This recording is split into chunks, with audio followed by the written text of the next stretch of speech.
see? Yes. 3:15. Yeah. So you are live when you turn 3:15. You are live. I'm live now, yeah. Everything is live. Brilliant. 3:15, you'll be live. Oh, Lucia Kendall is. I'm gonna. Oh yeah, actually, can you? Would you be able to do this?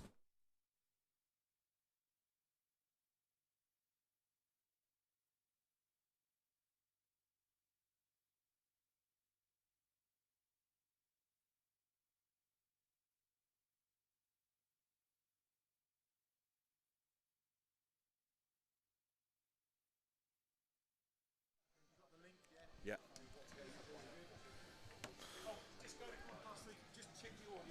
Yeah, testing, 1, 2. Go to 3:15. Yeah, I have, yeah, and it's come up on the. And can you see?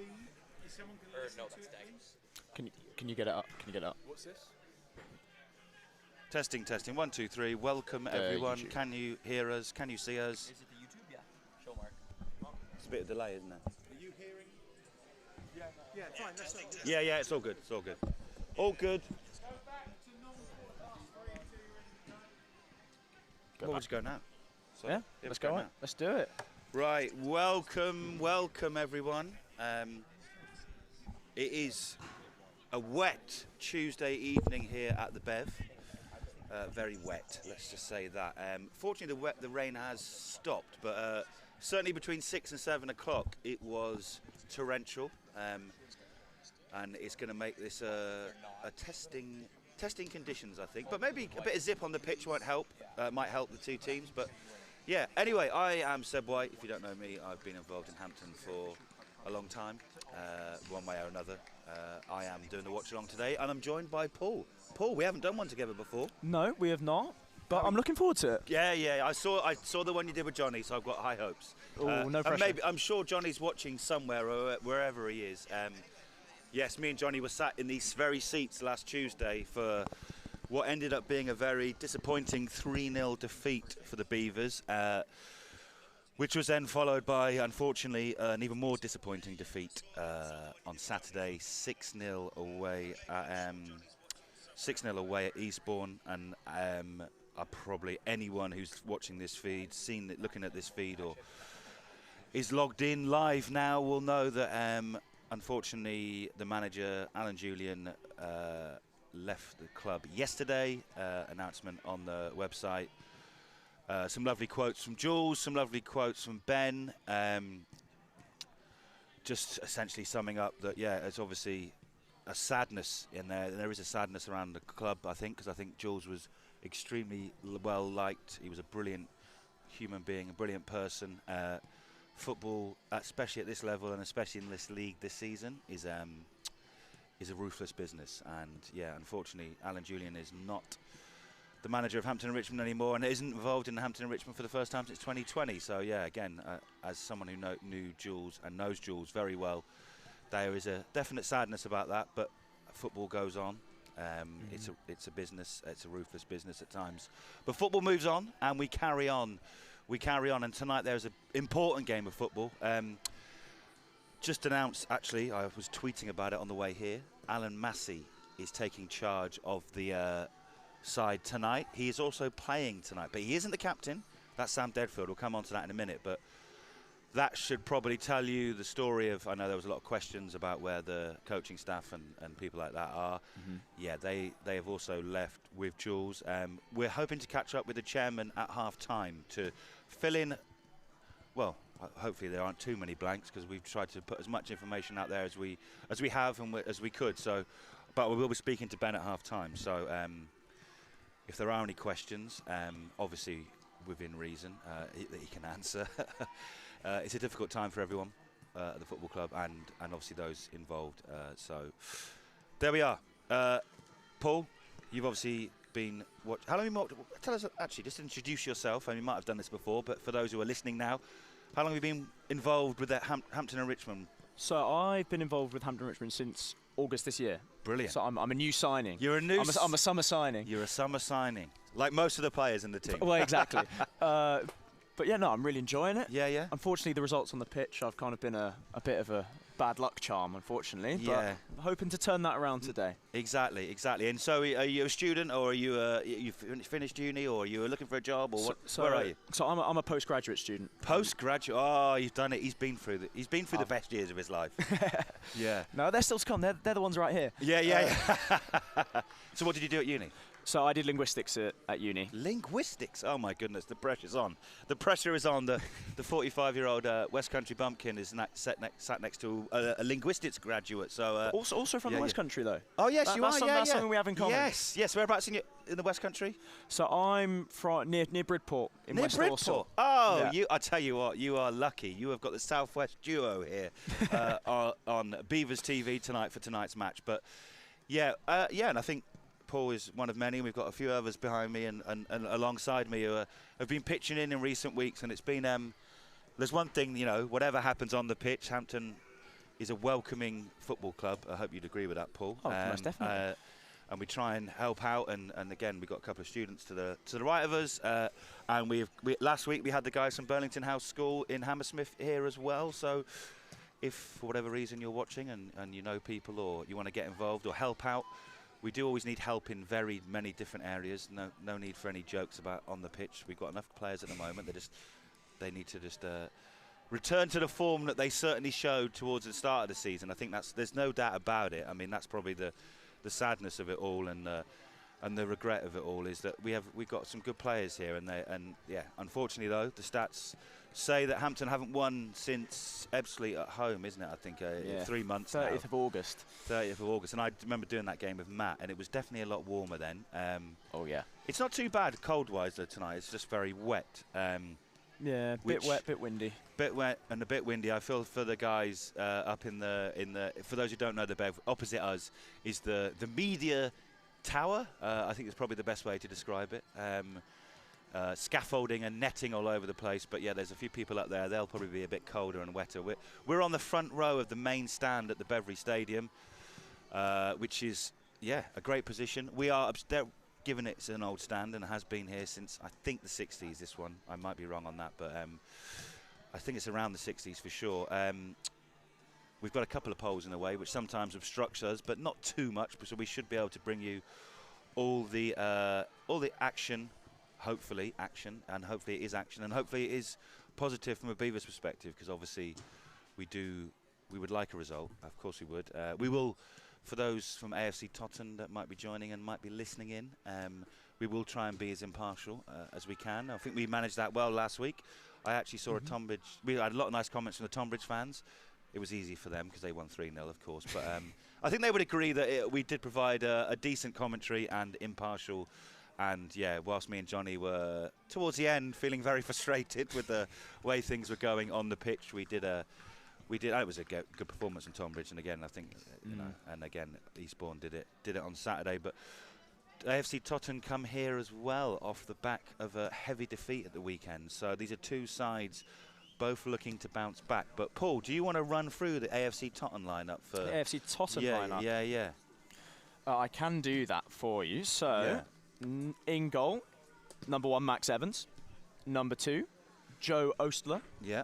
Number 3, no, not number 3, number 7, Ashley Clark.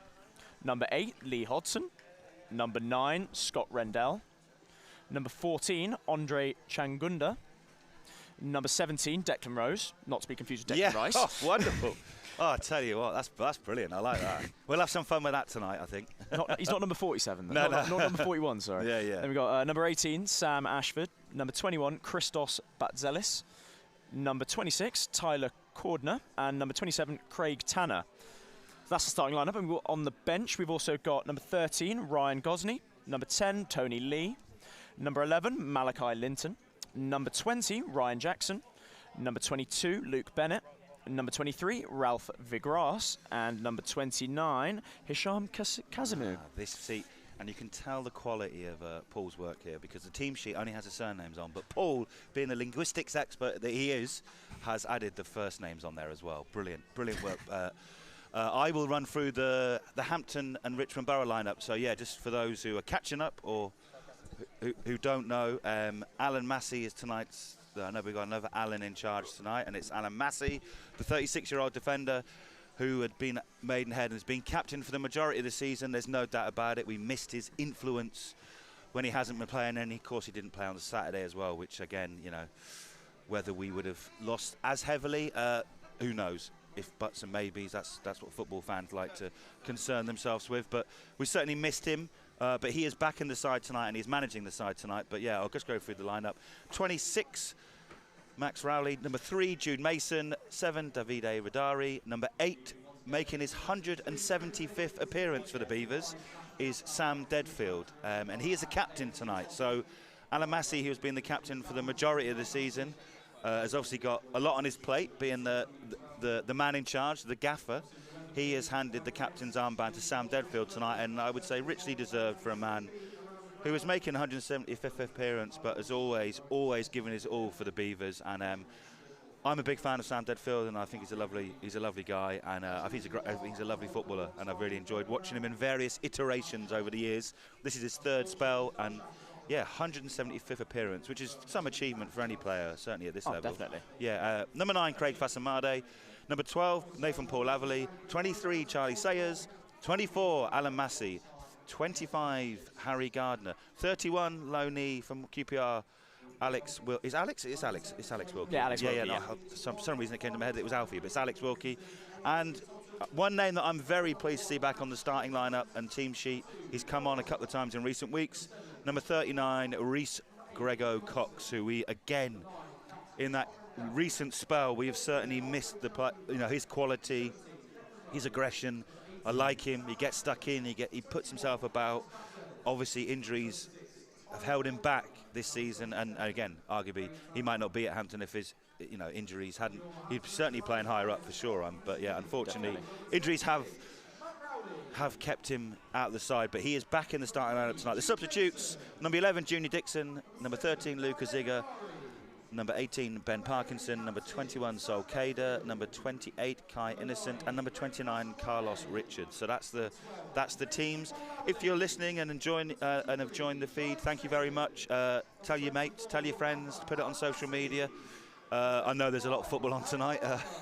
Premier League stuff going on, isn't there, and stuff like that. But spread the word about some non-league football. Me and Paul would do our very best to bring you the action, and for those who are probably tuning in or have tuned in for the first time, alas, we cannot show you the football. The National League has a contract with DAZN, so they have all the rights and stuff like that. So unfortunately, we can't show you the actual action, but we are at the front row of the main stand, and we will do our very best. But Paul, I suppose, given recent results, Hampton will be looking to, hoping that the changes off the pitch will probably make for different results on it. But yeah, how do you see the lineup? Because we might not know until actually the players. But how do you see the lineup as we look at it? Well, it's a hard one because we've got the 3 of Reece Grego Cox, Fasan Made, and Radari all starting for the first time I think I've seen. Yeah. Got all 3 strikers that we normally use. So it's a tough one to call. Yeah. But having spoken with a few people, I think it's looking like a 4-4-2 that we're going with. Looking a bit like Jude Mason to play left back with Alex Wilkie to move to right back as opposed to his usual centre back.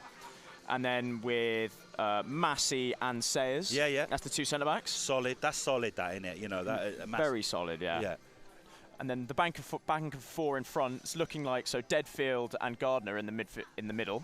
That's the 2 midfielders. Then you got Paul Laverley perhaps on one of the wings, and then Fasamade on the other, and then Radari and Grego Cox through the middle up front. It looks like. Yeah, I think you might be right there. Well, we shall see. I mean, until the players line up, and even then, it's never that easy to tell, is it? What exactly is happening? But it's all this rotation. Yeah, it's far too complicated. Exactly. Yeah, not like the old days. When I was growing up, it was very simple: 4-4-2. You knew where everyone was, and even had 1 to 11. But those days are gone. No. We should never stand in the way of progress. AFC Totton been on a tricky run themselves, although I saw a very, very good interview with the manager, Jimmy Ball, who is the son of World Cup winner and England football legend Alan Ball.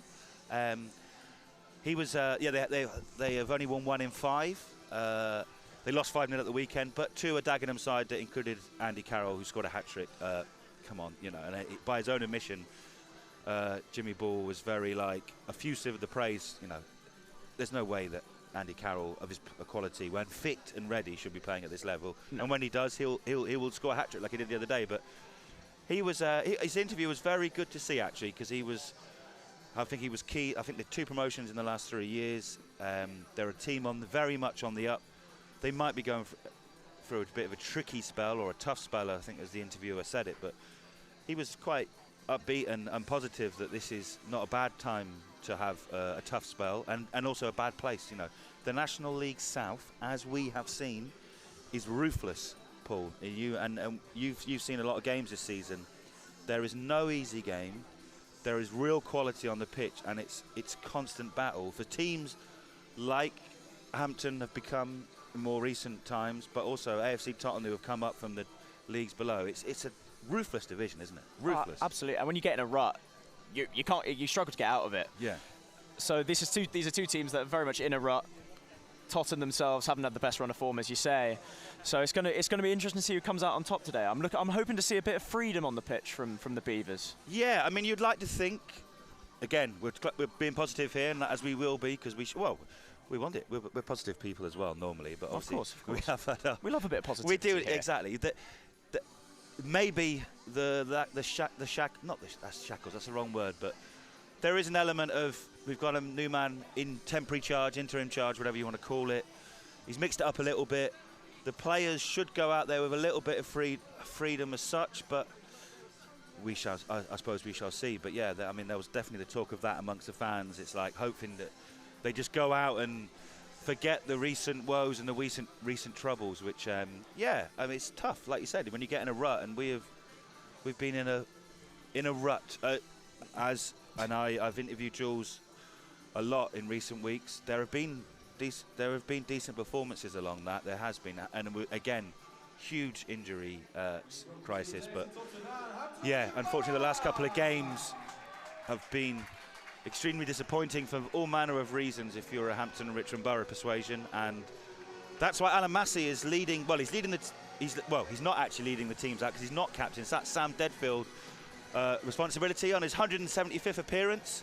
And yeah, Paul, it's cold. Well, it's a bit colder than I thought, actually. It's got colder. Maybe I need to. It's getting later. It's getting later as well. Yeah, it's not as wet. The rain has definitely held off, but it's a fairly quiet Beverley Stadium tonight. Unfortunately, you know, we're running the run up to Christmas, of course, Christmas parties, and people are saving the money for the presents. And obviously, naturally, in any football team, when the results are when you're going for a sticky period, that sometimes, yeah, it can be a bit. You know, you're not getting people streaming through the gates, unfortunately. But the support, to be fair, got to say, has been excellent for Hampton and Richmond Borough, and they really have stuck with this side. And hopefully they can get the just rewards tonight, Paul. But yeah,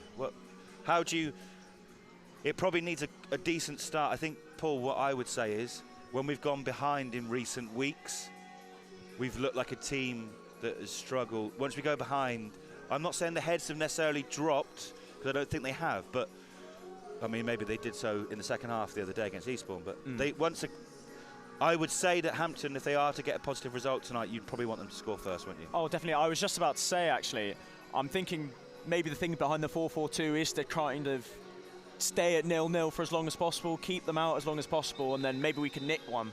Yeah. No, not a bad shout. And again, like the options on the bench, Sol Kader, I mean, guy, that fella is due a goal. He's non-stop running. He must have hit the woodwork, I don't know, 7 or 8 times. Yeah. I remember him hitting the post against Eastleigh in the FA Cup at 0-0, and then he hit the post again the following week. He looked like he could be the answers to our striker press for a minute, but he hasn't quite found the net. No, it's very unlucky. And again, not through lack of trying. And Junior Dixon, to be fair to him, I saw the Horsham game, I saw the Eastbourne game, the game the week before. I think Dixon's got something about him. It's very hard for a lone player, however good you are, whatever quality you have, to come into a team that is going through a difficult period. It's very hard to, and then suddenly find that answer. But hey, looking at that lineup, we've got Radari, we've got Paul Laverley, we've got Fasamade, we've got Greg O'Cox. There's some players that can score some goals, and we need them to definitely to return to the goal scoring. What's the word? We need them to return to goal scoring form, don't we? We got the goal scorers on today. We have. Maybe other than Ronan Silver, I think we got the goal scorers. Yeah, it is. And if you are listening, and watching wherever you are. Let us know where you're listening, and we will try and answer any questions if we can. We'll obviously be concentrating on the match, but we'd love your thoughts, and yeah, please put something in the chat. And if you're AFC Totton, like I said, hopefully you'll enjoy the mostly impartial commentary we may slip, especially given the run we've had. If we end up going ahead or scoring, we might be very excited, and we do apologise in advance. Be a nice problem to have, wouldn't it, Paul? That, but we shall see. I would love that. No, the last time I was on the watch along, my hopes were shattered by a 93rd minute screamer. Yes, that was the against Bath City. Oh, we are underway here, and the scoreboard clock clicks.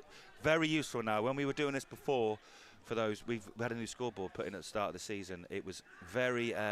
We had to keep track on our phones while also looking at the YouTube comments, and it was very difficult. But now we've got a lovely bright scoreboard managed brilliantly by Casey, a couple of rows down to the left here, and then next to me is Tommy, the voice of the Bev on a match day, and voice of the away support on an away day. Quite often, I can often hear him. In fact, I'm pretty sure I heard him the other day on the VO camera. But but yeah. What was he saying? There was some, well, no, nothing bad. Sorry, I didn't mean that in a bad way. I meant, an encouragement for sure. Encouragement. But we're just about to hit the first minute, and just testing, teams testing each other out. Nothing of any note has really happened. But yeah, I suppose if you're a Hampton, Richmond Borough perspective, nothing negative has happened. That's always we good. got off to a bad start against Tonbridge last week, didn't we? And then the game sort of carried on from there. But not Tonbridge. AFC Totton in a grey kit with some bright yellow shorts and socks. Quite a nice little. Yeah, I'm very much liking the shorts. Good for visibility. Very good, very good. Very good on a day like today as well. And number 14 there. So how is it? Changunda. We'll go with Changunda. Changunda has just tried to cross the ball in, but he's hit it into the back of the Alan Simpson stand. So a quiet opening to proceedings so far. Apart from the, I would say there's at least 20 odd AFC Totton there's Totton flags down there, and there's some Totton fans down there. But Hampton are attacking that end, and for anyone who knows non-league football, fans like to follow the team whichever they're attacking. But there's like 3 massive AFC Totton flags behind the goal, and I think a few of them have pitched up, and I think they're going to stay there, which, given the weather, is not the worst idea because there's a roof there. But there's also some Hampton fans down there. But throw in by Charlie Sayers up towards Grego Cox. Sam Deadfield, captain tonight, 175th appearance. Harry Gardner straight in. But they've manufactured the ball here, and they're on the attack now, the visitors. Number 7, Clark, the low knee. It's well blocked by Gaffer, Alan Massey. Gaffer Massey. Yeah, Gaffer Massey. Probably wasn't expecting. But anyway, the ball goes flying in towards the far post. Scott Rendell, number 9, on his own. Then hits it back towards the edge of the box, and it's a long shot over by Declan Rose, who hit that over. That was pretty dangerous, though, and you do not want to be giving Scott Rendell space on the back post, who then laid the ball back to Declan Rose. Warning sign there from AFC Totton. Yeah, it's a little warning sign, but I think Charlie Sayers did well there to get out to Scott Rendell to get the block in. What I would say is we're actually not playing a 4-4-2. It seems it looks like we're playing a 3-4-3. Yes, it does actually. You're right. You're right. We'll go into that in a minute, but it's just a throw in just in front of us. Yes, you're right. So go on then. Tell us the formation on the line and how it looks at the moment. So at the moment, it's looking like a back 3 of Sayers, Massey and Wilkie. Yep. And then in front of him, it seems to be Jude Mason and Nathan Paul Laverley, at right wing back. And then Sam Deadfield and Harry Gardner in the midfield with a front 3 of Radari, Fasamade and Grego Cox. Yeah, that's and it looks like Fasamade at the moment is slightly playing behind Grego Cox and Radari. But hey, those are 3 very good attacking players. I think we'll see what happens in the midfield. That's probably the area where Hampton have come unstuck a little bit in recent times, and strongish defensively. I know I've just said that off of the back of a 6-0 defeat, but I think we've missed Alfie Tuck a bit. I think once he's left, we lost a bit of control. Yeah, absolutely, and he offers that control and ability. And unfortunately, he went. Well, I know the chairman announced on his most recent update that Alfie had gone back because he had a shoulder injury. But anyway, FC Totton on the break here. They've certainly had a bit more of possession, I would say, but nothing too dangerous. Although, as I say that, it swings into the box, and number 18. Sam Ashford was running in. He nearly got his toe onto the end of that, but well claimed actually on a bit of it bounced up in front of him. Well claimed by Max Rowley, that, to be fair. Oh yeah, definitely. Yeah. Well, it's difficult for a keeper when the strikers run across him like that, but he did well to keep his eye on the ball. So yeah, couple of sniffs certainly in the final third there from AFC Totton so far. We are nearly 5 minutes in. It's Hampton and Richmond Borough 0, AFC Totton 0. Hope you're enjoying this wherever you're watching this, and if you are watching this, let us know where you are, who you are, why you are. Yeah, you might be on holiday, you might be, I don't know, you might have thought it's a bit too wet to go and watch the Beavers tonight, or you might be stuck at work and you might not have been able to make it, or you might be an AFC Totton fan wanting to keep abreast. I think you guys have got radio commentary, though, to be fair. I can see in the press box the other side of the main stand, so you'll probably be listening to that. But if you are AFC Totton fans, welcome. We will try and be as impartial as we can. But yeah, it's been a tough run. So we may be prone to excitement if we are given the opportunity, but let's see what happens. But so far... I'm ready. I'm ready You're to ready, be excited. Ready, exactly. I can feel it today. Number 8, Hodgson on the midfield, has had a lot of the ball in the opening stages, and he's had to... Changunda, who crosses the ball in, but it's well cleared by captain and then the gaffer, Alan Massey, who's won the ball brilliantly there. And Craig Fasamade tries to find Rhys Grego-Cox, but it was a bit too far. But I tell you what, that was not a bad idea to get it out there and up there quickly. And I think that's probably something that we haven't done as well as we could have done in recent weeks. And again, we haven't always. I mean, we have Grego-Cox, Radari, and Fasamade up front. That's brilliant. You know, that is a brilliant front three, and we haven't.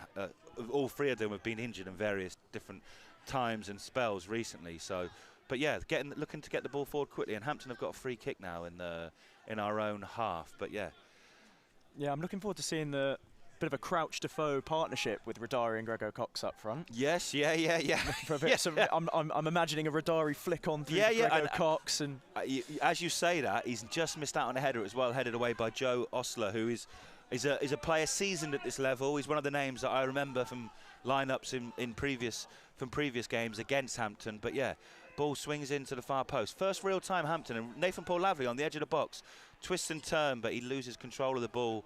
And it now means that AFC Totton are on the attack, and that's a lovely little ball out to the number 18, who's controlled it well. And AFC Totton are on the attack down the wing. The ball is still going, but he's overhit it, and it should be claimed by Max Rowley. But a fairly quiet start so far, which I'm not complaining about.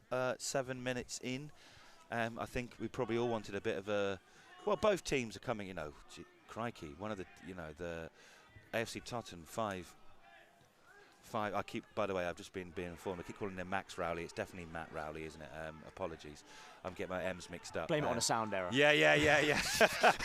Yeah, apologies. And if it bodes well, last time I got the player's name wrong, that player went on and scored a hat-trick. So maybe we'll see something similar. I mean, if the goalie scores a hat-trick, I think we'll all have lost our minds. But yeah, maybe a good performance, shall we say. But yeah, it's so far, fairly, again, like I said, AFC Totton. 5-0 they lost at the weekend against a very good Dagenham side with a former England international in Andy Carroll. So, this league is ruthless. There's so many strong teams and big teams in this league, and sometimes you'll have days like that, as Hampton found to their cost against Eastbourne. Eastbourne, another full-time team. I know that their position belies their strength and their full-time nature. They haven't obviously had a bad start to the season, but I wouldn't be surprised if they go on a bit of a run now, Eastbourne Borough, to be fair. They've got some players, and Widrington is obviously a good manager. He won the FA Trophy last year, so that just shows the depth of quality in the National League South. But so maybe that won't look too bad come the end of the season, but yeah, it's still fresh in our minds. But AFC Totton trying to find a number 26, I've got to say. Is it Tyler Cordner? He's a big lad, isn't he? He's a big boy. Both centre backs. Actually. Yes, they are actually. Yeah, Osler, big lads. Yes. Yeah. I'm not casting aspersions on their fitness in any way, shape, or form, but they're big. They're not just tall. They're strong, aren't they? Whereas Massey and Sayers are tall-ish and a slender, I would say, in comparison. So, Radari and Grego-Cox are going to find it hard to get something from them, but maybe they'll be able to take some advantage of that. As I say that, to be fair, Cordner has controlled the ball lovely and lays it out. And number 8, Hodgson, who's seen a lot of the ball on this right-hand side and right in front of us here. We're in the main stand at the Beverley Stadium, and Totton on the attack. They're passing. They do pass the ball nicely in midfield, and the post is in the way, so I can't quite see, but it looks like a throw-in. Throw-in on the far side. Throwing on the far side, because we have got, if you don't know, we are in the main stand. It's I would love to chop that post down, but also it's part of the charm of the Bev. Oh, exactly. Yeah, exactly. You can't lose that. Yeah, exactly. What was your first game? Was it when you Well, came in August, or had you come before? So I hadn't come. My first game was actually against Dagenham. Oh, was it? Oh. When the Mighty Beavers won 2-1, thanks to a Paul Field 90 plus 6. Oh. Those were the days. I was operating a camera in. Oh, you've done all sorts then. Oh, yeah, I was operating a camera. The full media experience so exactly. far. I both got all the goals down my end. Oh, wonderful. Oh, wonderful. Well, yeah, actually some of those shots from those games that we've used a lot this season, and it was, that was the Bev was alive that day, wasn't it? Yeah. I wasn't. I was walking out of G-Tech Stadium, taking my daughter to Brentford, and my phone pinged, and there's always that fear of, oh, have we conceded late on? And it was a winner against a very good side, and one of the players that we've missed in recent weeks and months, Paul Field, I have to say, yes, a good player. But I did see him doing a lot of work before the game, so he's on the way back. He's probably the long-standing injury player on the injury list. Oh, I thought we were going to get the ball come towards us then. We are on the front row of the main stand at the Beverley Stadium here, so we can often get the ball coming here. I think once it did destroy a Dorking Wanderers journalists or representatives' laptop. I have heard this story. Yeah, yeah. I've heard the we have no laptops in front of us, but we do have lots of quite expensive equipment, as ably provided by the brilliant Mark George, who has done. Oh, he's done so much for the football club this year. I hate me saying this, but and when he watches it back tomorrow, because he will watch it back, because he's definitely, and not in a bad way. He likes to watch it. 'Cause sometimes he's doing stuff during the game, he doesn't see it himself. But yeah, there's no doubt about it. It's a quieter night on a Tuesday night. It's probably similar to what it was, maybe a little bit less even, because Tonbridge did bring a few more. But yeah, it's a quiet night. It's Tuesday, a cold Tuesday night in December in Hampton. Yeah. It's as lovely as Hampton is. It can be. Can they do it on a cold Tuesday night? Can they do it on a cold Tuesday night? And well, what I would say, Paul, 11 minutes in. Okay, I would say okay. I'd say they are doing it. Yeah. Yes, that's a good point. Yeah. So far so good. Not much, as a couple of sniffs of danger come from AFC Totton and Hodgson again. I've probably said that 4 or 5 times already in the first 12 minutes, but not just because he's in front of us, but he does like to get the ball, and they are a team that, again, let's not forget, before they went on this run, AFC Totton were in just outside the playoffs. And in the playoffs. So were we at one point. Yeah, so we were. Yeah, absolutely. Good point. Well made. You're right.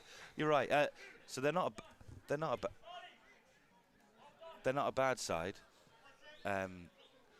But yeah, throwing down in front of us here. But yeah, I think it's fair to say they've looked slightly more comfortable on the ball. AFC Totton. Yeah, I would say they've had the majority of the ball. Yeah, but without doing too much with it. And Hampton, so far so good, setting up, looking fairly solid. It's good to have Massey back, and as I say that, he wins a header and foot slips, but at the same time clears. So by hook or by crook, he got that ball out there, and it's a throw in for the Stags. It's the Beavers versus the Stags tonight here at Beverley Stadium. So yeah, let us know where you're watching it from or listening from or wherever you are. It is 0-0 so far, 14 minutes in.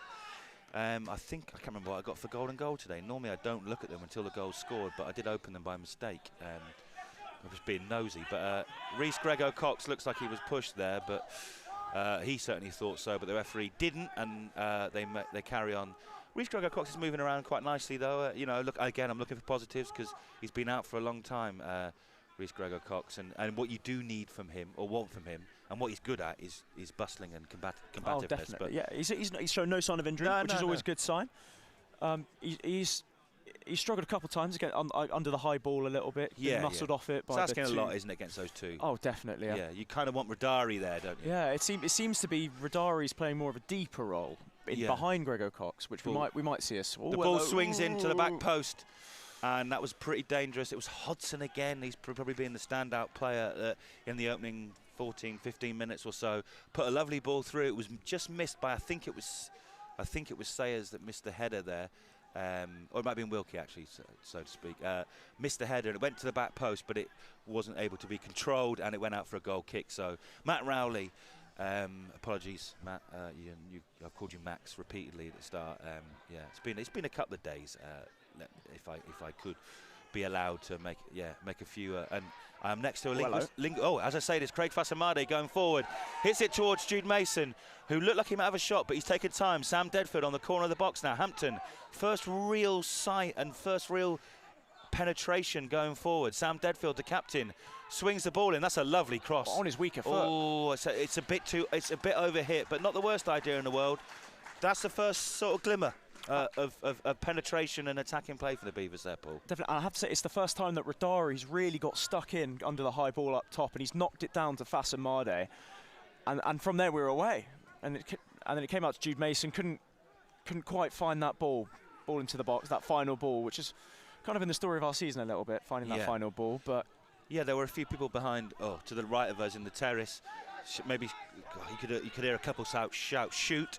It would have been a brave man at the level and that we're playing at the moment. I like Jude, mate. Jude's come in from Hayes and Yedding, you know, the step below, and he's definitely shown glimpses. Again, like everyone, he's found it difficult in the last few weeks. But yeah, he's got forward there, you know. And again, we're playing. If you're just joining us, we're playing 3-4-1-2, I would say at the moment. But but as I say that, on the attack again is Hodgson waiting for the ball, but it goes to, definitely finding some joy down the right-hand side here. I think they've targeted that. The ball swings in, but it's a fairly sensible and calm, controlled header from Sam Deadfield. Charlie says on the edge of the box. Oh, lovely composure. Does well there actually, under real challenge from Chagunda, and he tries to hit it up, but it's mopped up nicely by Osler, who, again, another player of National League South quality, good player. One of those ones, you know, when you've been watching Hampton for a while, you see names pop up on team sheets, and I think I said the same about Kai Innocent the other week when I realised we'd signed him. He was on the bench today for Hampton and Richmond.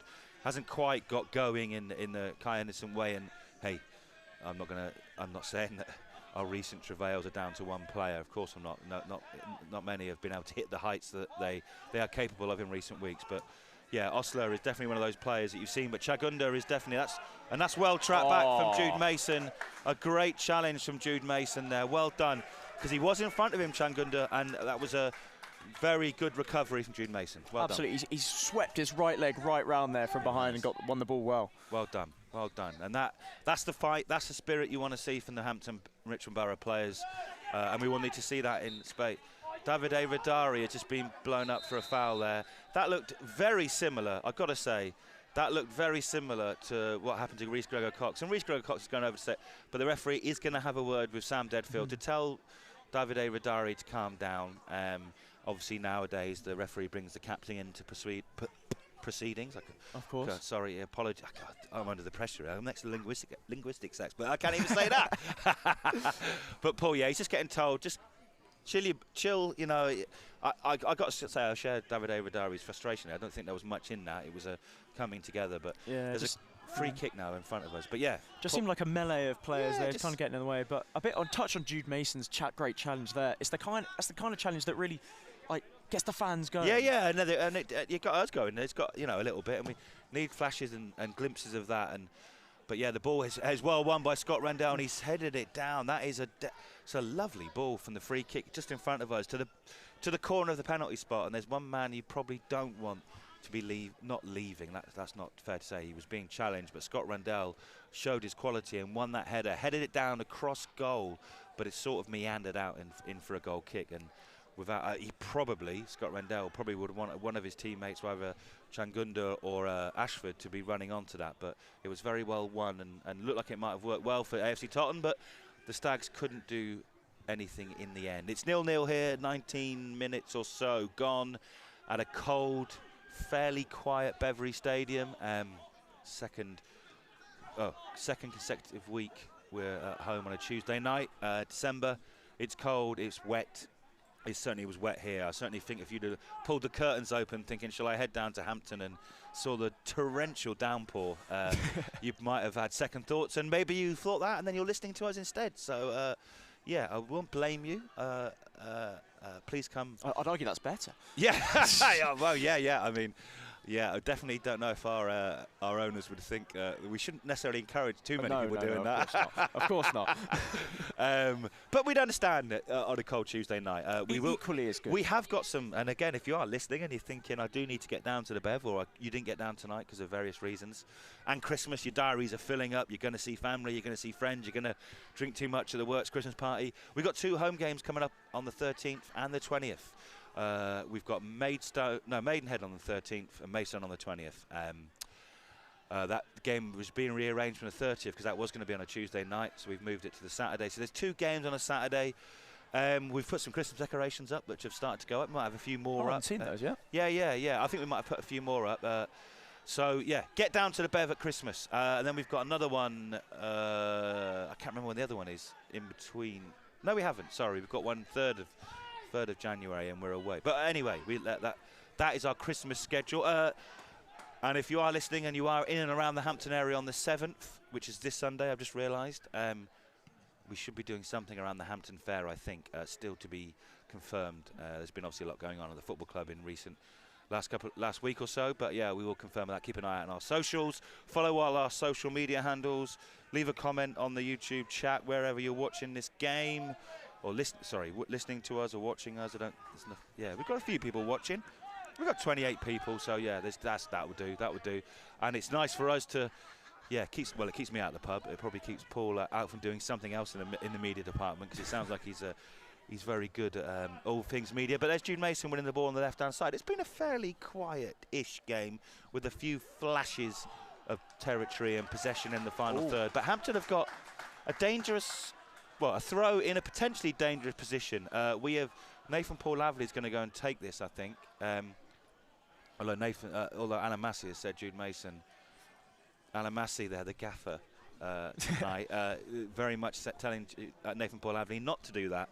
And again, maybe that's to keep in position, because we have been pretty solid, I would say. Certainly more solid than we have certainly seen in recent games. The scorelines will attest that we haven't been as solid as we would have liked. But the ball goes in. It's well headed by, I think it was Osler again, who's obviously, as I said, a player of good standing at this level. Sam Deadfield wins the header, captain tonight in his 175th appearance. Great achievement for Sam Deadfield. Ball swung in towards Rhys Gregor-Cox, but that's a brilliant header from the 26. Cordner, he used his body. Jude Mason looks like he was fouled there, and he's been given that. Ooh. And the referee, I thought he was going to pull out his card, which I thought might have been a bit harsh. But Jagunda's fouled Jude Mason, and this is a good position for Hampton, isn't it? Yeah, dare I say it's Harry Gardner territory here. Yeah. I can imagine Harry Gardner's going to whip this one in with his right foot, and I'm picturing a Davide Radari kind of back across the goal. That's what I'm hoping for. Hopefully, and we've got Alan Massey, tonight's gaffer, is up there and in amongst a pocket of players on the edge of the penalty box. Rhys Gregor-Cox is going to try and find the front-ish post, but yeah, there's a real pocket of players. That's a nice ball that's a brilliant effort from Charlie Sayers, and I've got to say, that's the best chance of the game so far, but what I've got to say, that is a really good free kick and very well worked. And it wasn't whipped in, was it? It was drilled in, and it kept rising, but Charlie Sayers rushing in and just over the bar. Maybe just is probably stretching it. It was over the bar from Sayers, but a flash there of something, Paul. Really? It wasn't the ball I was expecting. No, absolutely not. It's not what we're used to seeing. No, it wasn't a whip. He's very good at that whip he does, but kind of the low riser. That's exactly how I would describe it. A low riser, but hit him with pace. And Charlie Sayers was on his own and go flying in from the pocket of players on the edge of the box. Nice move from Hampton there. Yeah. Positive. And you might have heard a few claps and a few cheers of encouragement. They're going to need that tonight, the Beavers. The players... halfway through the first half, and Hampton now, the players, I can see Charlie Sayers encouraging, I can hear the fans a little bit behind us, And that's all it takes, isn't it? It's a little bit of a buzz, a little bit of a spark of some description. I think the song goes, you can't start a fire without a spark. Maybe that was the spark, and hopefully we'll see a bit of fire in a minute. But we shall see. Halfway through this game, and the Hampton in the last couple of minutes have definitely shown a bit more purpose and a bit more danger up front. After, I would say, Totton had a majority of the possession without doing too much. But Hampton have that's lovely skill from Radari. Back to Paul Laverley. Harry Gardner in midfield. The tails are up from the Beavers here. This is much more like it. Great. And Gardner finds Jude Mason on the left-hand side. Nice Ball, hopefully into the box towards Fasamade, and it's well headed clear. The referee's given a foul there. We're going to find it difficult tonight, but I tell you what, with Grego Cox, Radari and Fasamade interchanging, I think at the moment, I would say, Fasamade's gone further forward, or maybe it's two. Radari's gone on the right-hand side, and Grego Cox is the last man. But it's fair to say Osler and Cordner, isn't it? The two set defenders. But a couple of nice balls in that we've put into the box in the last few minutes, and yeah, signs of positivity and signs of hope from the Beavers.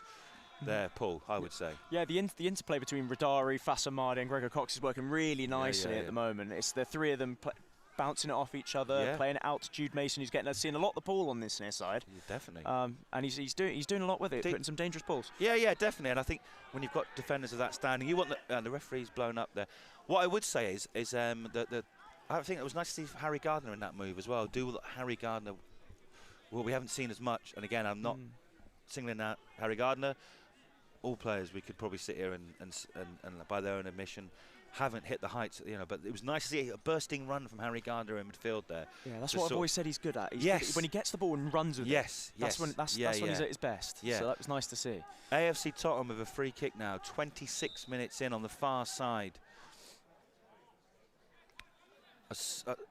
And that was pretty obvious what they were going to do there. Nathan Paul Lavely does rush back, but it's crossed in towards Scott Rendell, and it's well hooked clear from Davide Radari. Very good defending from the striker. I mean, normally he's at the other end, trying to sniff out a goal. This time he was definitely sniffing out a clearance, and that was dangerous. I think it was again Rendell that was flicking it on. It might have been number 18 actually, Ashford, who flicked it on, but the ball was whipped in a little bit slow there from Nathan Paul Lavely. It was obvious where that free kick was going to go.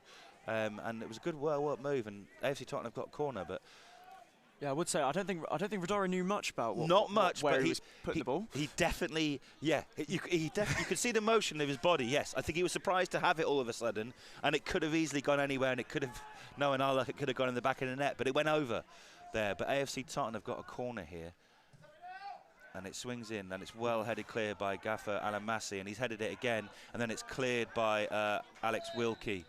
And yeah, but AFC Tottenham have got. Oh no, he's kicked. Oh, the referee is the referee called. He's given a free kick for a foul. Free kick from Scott. Little nudge. On Massey, I think there. Dealt with well there by the Beavers. With Scott Rendell, Osler, and Cordner in the mix, you need to be careful of careful aerially. Yeah, I would. They definitely got the height on us today. That's what yes, I would they say. have. Yeah, I'm actually because Rendell's his oldest shot. Cambridge, I think, a football league striker at one point, I'm sure. And he's got the quality. He's obviously getting a bit older. No shame in that. And also, everyone's getting older. Everyone, even the young ones. But anyway, Chagunda, who's actually they have definitely looked. Sayers was definitely getting amongst it, but the referee have judged. I don't think there was quite enough for a free kick there, but. They're on the attack here, AFC Tottenham, and it's well done by Ashford on the edge of the box. He's going to try and cut inside, but it's well dealt with by Sayers. Got to say, again, talking about players looking back to their more normal self, Sayers has looked good tonight so far, but yeah, he's going to have to be because this is a dangerous forward line from AFC Tottenham. Yeah, I would say he's perhaps in his more usual position. Absolutely, and he's a lot centre back. Hey, when you're alongside Alan Massey. I think it's no secret when Alan Massey's in the team and organising things, we've looked more solid defensively. But Chagunda on the right-hand side gets the ball in, but it's well blocked. He's done well there, Sam Deadfield, to get in between. Looked like he was fouled there, but Jude Mason hits it up long towards Reece Grego Cox. Is asking a lot of the other. But anyway, Craig Fasamande picks the ball out. He was trying to find a way out, but I don't think he could quite spot it. Jude Mason hits it long, but it's well blocked. Good tackle there between the two players. It's been a game played in good spirit so far, I would say. There's no shenanigans, no bad tackles, 50-50. And again, when it's slippy and greasy like this, sometimes players go flying in, especially two teams that are desperate for a result after some heavy defeats on the preceding weekend. Harry Gardner with the ball in the midfield, lays it off to Fasamade, Fasamade again looking a bit more lively and a bit more coming in, Yeah, I think he's really thriving in this bit of a deeper role behind the two. Yes, Yes, because Gets on the ball a bit more. Yeah, absolutely. And free kick for Hampton here in the just inside, 10, 7, 8 yards inside his own half. Sam Deadfield, the captain tonight. Yeah, that's just to touch on Fasamade a little bit. I feel like he's a bit better in this deeper role, because at times when he was playing as a lone striker, he'd be running after these loose balls and up against two centre-backs, and I feel like he struggled a bit there. Yeah, I mean, that was injuries, wasn't it? Well, exactly, yeah. And then obviously he got his own injury by concussion. The ball swings into the box. Not punched brilliantly away enough, though, for TOTTON. And we might get the ball coming. Oh, we nearly did it. Bounced right in front of us. Well cleared by AFC TOTTON. Yes, that's a good point. And don't forget, Fasamade earlier on this season. In fact, the game that we beat Ebbsfleet, I might be wrong on this. Was he playing wing back that day? I know he scored. Yeah. Oh no, he wasn't. I think he came off the bench and scored. Yeah, he did. You're right. But in the games before that, he's played a number of positions in Fasamade, but yeah, I do agree with you. I think slightly better. Well won by Rhys Grego-Cox there, and it's Harry Gardner trying to find the ball. But he's not a bad player. This Ashford, I think, and it's well won by Chagunda, who's probably been the standout player along with Hodgson, and he's running at goal now. But it's well defended. There's 6 or 7 in front of him, and Hampton have regrouped quickly there, and they needed to, because they made a quick little break there, and they're knocking the ball nicely around. I would say they're more purposefully in midfield, but without threatening too much. But as I say that, he's well done. He's gone past Paul Laverley a bit too easily. Oh. But credit to Paul Laverley. If you're going to get beaten, you've got to recover the ball, and he recovered it, and it's a corner, probably the 3rd corner now, I think, for AFC TOTTON. Yeah. But yeah, like I said, if you get beaten, all you can do is win the ball back, and he blocked the cross, and it's a corner. So that's been a noticeable feature of today. A couple times Changunda and and I think it was Ashford in the middle. He's beaten his man, but every time the Hampton Richmond Borough players managed to get back. So they have. I'm liking the tenacity. Yes, there's definitely a tenacity about it, and that was definitely lacking in the same seats when I was watching last Tuesday. Anyway, the ball swings in and it goes towards the far post, and it sort of bounces in front of, I think it was Ashford and a couple of others at the far post, sort of without doing too much, but there was another flash across the goal there without troubling the keeper for sure. But yeah, dangerous there from AFC TOTTON. 31 minutes in. Thank you very much for joining us on HRBFC, the Beavers TV, sorry, should I say, on YouTube. Much appreciated. Wherever you're watching, let us know. We will hopefully have the chairman on at half-time for a quick few questions, just to catch up on the recent goings on, if you're catching up or you're late and you haven't been anywhere near social media or the oh, that's lovely play from Radari through to Fasamade, who tries to find Grego-Cox, but it's a little bit too heavy, and a player of Joe Oster's quality is going to mop that up, but he's hit it out for a throw-in. And Hampton now, can they take advantage of that? And Nathan Paul Laverley is going to take the throw-in. He's going to throw it into the box, I think. Allow Alan Massey, and it's one of those nights here at the Bev. You can see the players' breath on the air. It's cold. It's not as wet as it was before the game, but they're starting to warm the supporters up here, Hampton, with a bit of decent play. But it's sort of mini throw, and it goes towards, and it's well headed on by Massey, but kind of one where you want one of those strikers running in front of the keeper. It's hard to see from our vantage point here, but you no one was gambling. No one was gambling there, and it might have been too quick, and it might have been too pacey. Well won there by Sam Deadfield header-wise. Craig Fasamade is picking the ball up lovely in that hole. There may be a foul there, but not so. Not for me. Not for me. And not for Paul as well. And you know, I will look at it. Football's all about opinions, isn't it? There's a left-hand side. This is where they're getting a bit of joy at the moment on the wings, and it's crossed lovely in towards the far post. But again, it's another one of those ones where it's not too dangerous, really. It's nice. You kind of ones where you just want the ball to bounce out, and it was well marshalled by Sayers there in the defence. And we're looking more solid. We're a team that's in poor form, no doubt about it. You know, the stats don't lie. Yeah, I would say 9 goals. There's a lot of pretty crosses, I'd say. Yeah, a lot of good-looking balls. But we've been doing well to kind of nullify the attack. Yeah, I agree. That's a very great summary, Paul. That's a good. You're right. It is. They look nice, but they're not. Yeah, and again with Rendell and Ashford, Massey plays it back to Rowley, who does well because it was bouncing difficultly.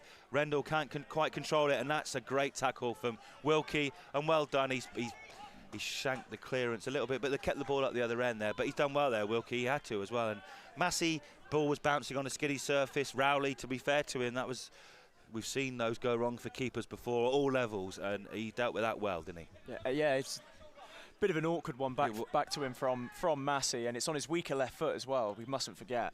Yeah, true. So he's done really well to get a good purchase on the ball there. Yeah, here we are. 35 minutes gone. We haven't seen too many real. I'm trying to think of like real saves by either keeper, but flashes and in and around the box. More so for AFC Totton, but a couple of moments for Hampton and Richmond Borough. So far, it's 0-0 here, and it's been a decent enough game. It hasn't been one that stirred too many.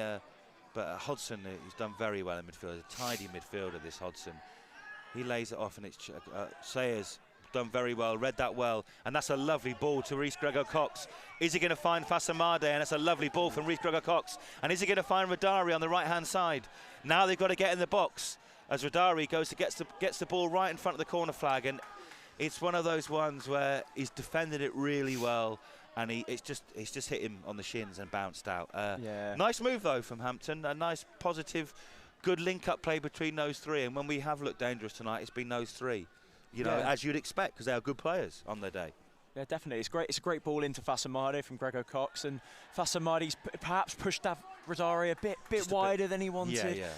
But still, it's still promising signs. Promising signs, yeah. Another throw-in for Hampton down there. They've definitely looked a little bit more purposeful. Certainly, if we're going to compare to, I wasn't there Saturday. I was helping out on the social media and following from afar.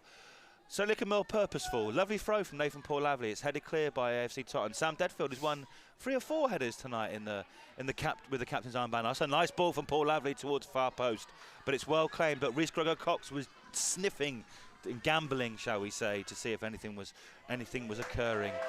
But yeah, and they just kicked the ball out here. So Paul, 36, well over a third of the way into this game. Happy, I would say, from a Hampton and Richmond Borough perspective. Looked fairly solid, dealt with most of the things AFC Tottenham have dealt with, and look more purposeful going forward. Can we be even more purposeful and more penetrative? I think so, but so far so good, I would say. Oh, definitely. I'd say this is, especially with the week that we've had, this has been a far improved performance. Yes. And you've got to remember, we've probably had the chance of the game. That Sayers header. Yes, free, completely free. Rushing in, that's a foul from Paul-Lavely, I think, but absolutely not. And you can hear that. And Nathan Paul-Lavely now on the run. Another player, though, that was a foul, though, and fouled by 26. But what I would say, and again, I think I noticed it watching the game back from Saturday, which was, if not the most pleasurable experience from a Hampton Richmond Borough perspective. But one thing I would say Eastbourne did brilliantly well was look after Nathan Paul-Lavely extremely well. You know, they saw that he was a threat for us, and he's dangerous going forward, and he's won a free kick for the Beavers, but it's cleared by AFC Totton. A few headers back and forth. Charlie Sayers is doing really well tonight, and that's brilliant from him. I tell you what, he's looked up for it tonight, and I'm not saying he hasn't looked up for it there's an energy tonight and a tenacity about Hampton and Richmond Borough, which is nice to see. Want to look forwards, can't keep looking backwards, but we are seeing a slightly more tenacious and a more competitive Hampton than we certainly have seen in the last couple of games, I would say. Definitely, yes. And Sayers has been leading that, I must say. Yeah, I would say that. Yeah, he's taken that responsibility on well. Maybe not just Alan Massey alongside him. He's got the gaffer alongside him. So does that add extra pressure? Yeah, perhaps. But you've got to deal with it, haven't you? Got to deal with it. It's football. I've been in, and again, I think we have to. If we are going to look backwards and we're going to look at some of the players this season, certainly until recent weeks, and we can probably put all the players under that bracket. I think Charlie Sayers has been one of the better players, and he definitely looks one of those players that has got something about him. And yes, when you haven't got Alan Massey alongside you. But yeah, Paul, I've just realised, and we've got some comments. We've got some comments. Any good ones? No one's slagging us off. No one majorly telling us we're rubbish. No. Where's Johnny? No one's asking where Johnny is. No. Where's Johnny tonight? Yeah, but we've got a support from Sao Paulo. Oh, this wonderful! Evening. I mean, I bet it's a lot warmer there.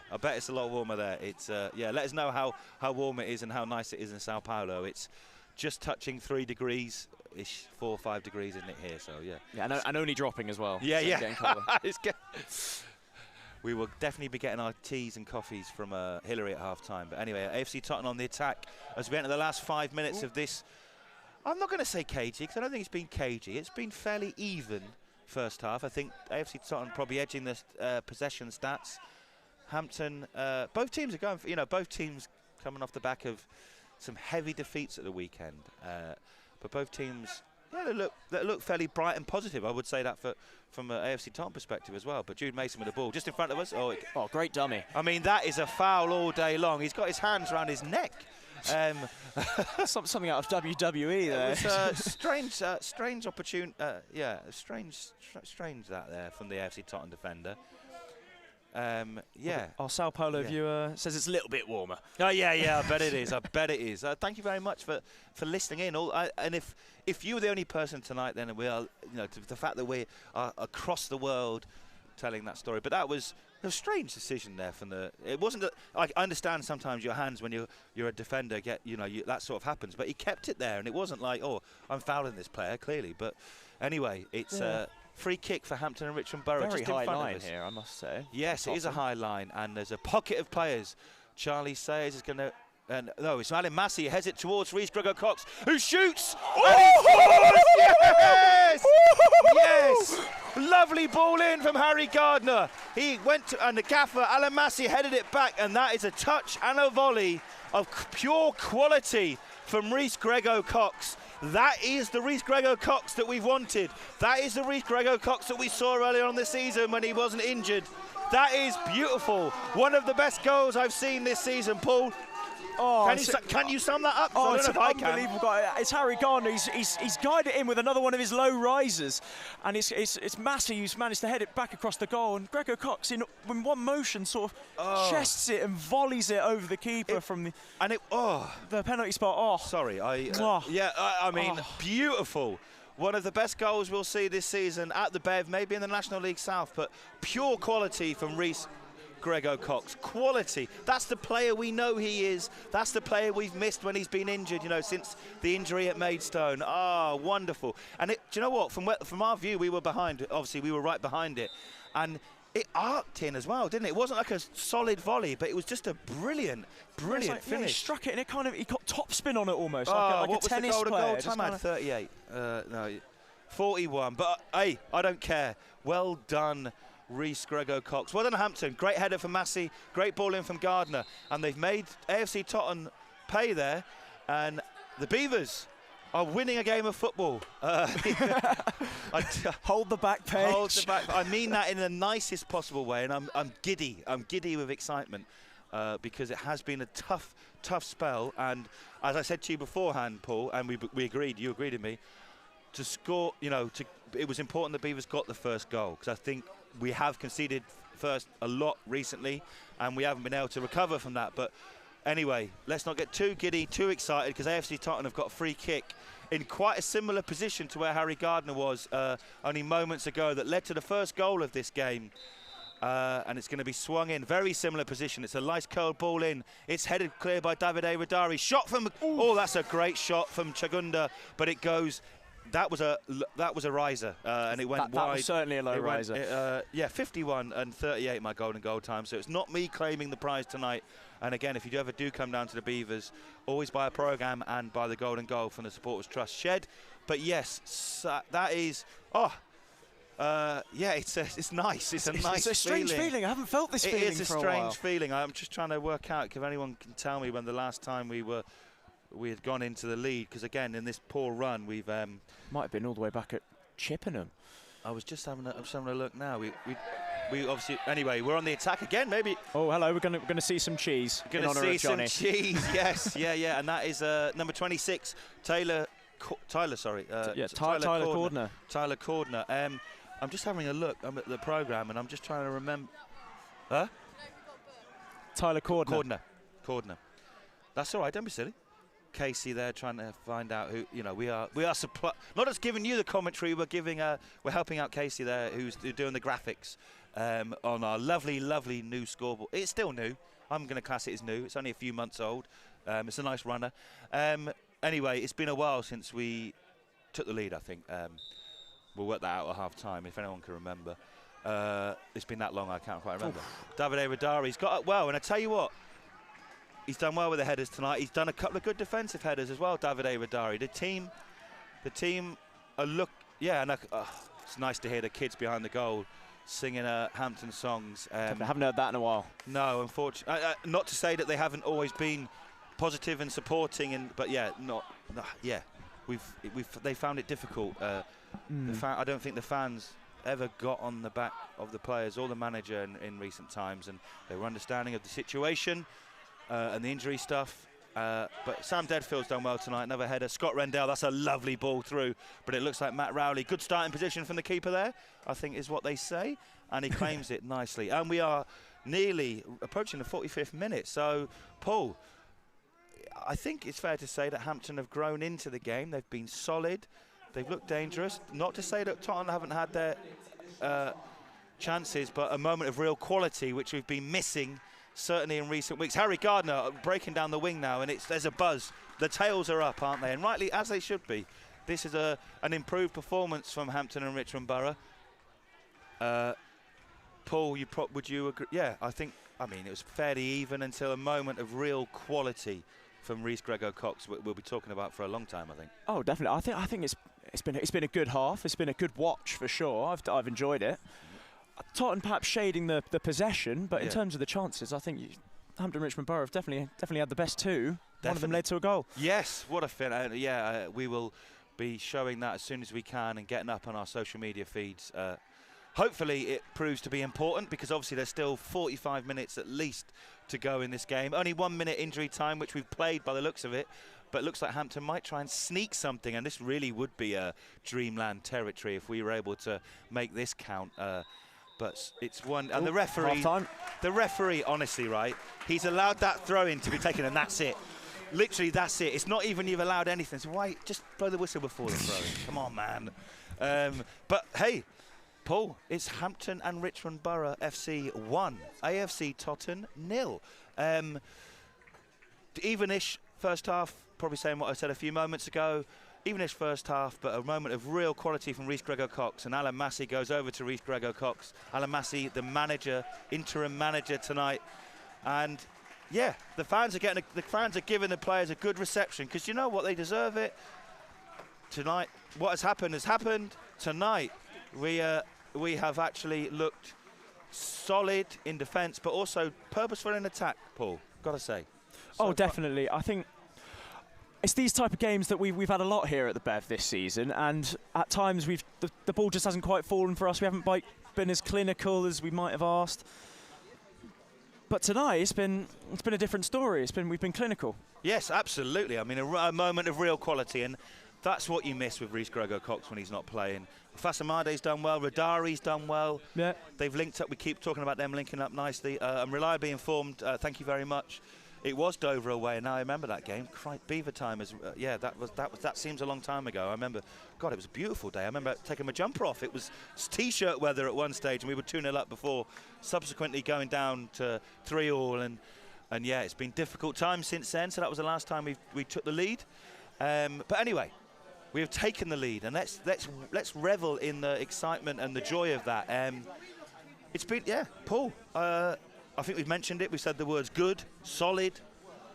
Good's a good word. Good. We mentioned that's what you watch the commentary for. The word good. Yeah, good. We've said that a few days, and he's a linguistics expert, so we should know.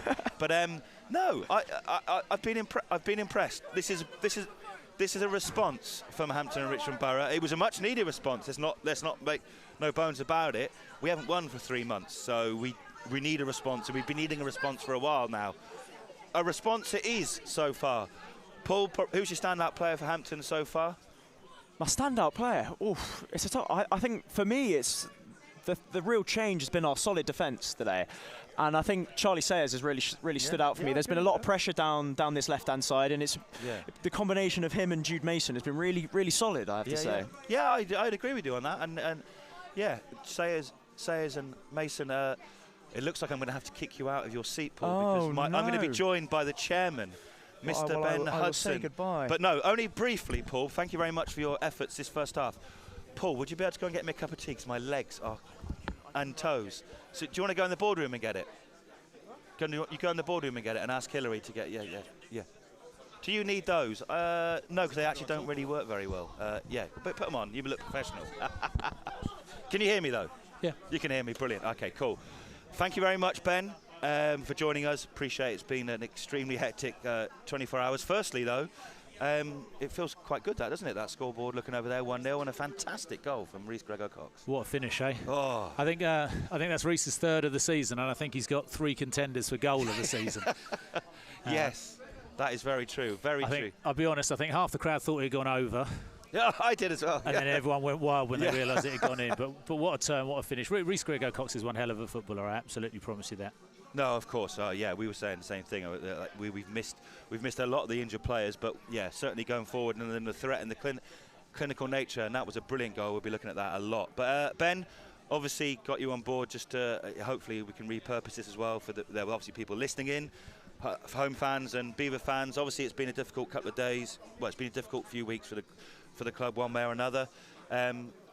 Your quote yesterday about Alan Julian. It's a sad way. Sad that it's gone, but yeah, it was a decision made by the club. I don't know where to start on that. It's been an unfortunate run, right? I'm not as critical of the last 11 games as a lot of other people have been, mainly because we've had 8 or 9 first-team players out injured most of it, right? So I want to be very clear. I want to thank Alan Julian and his team for everything they've done. I think they've battled hard, and I mean what I said. He's a wonderful man. I was delighted with him here as a player, and I was delighted with him as a manager.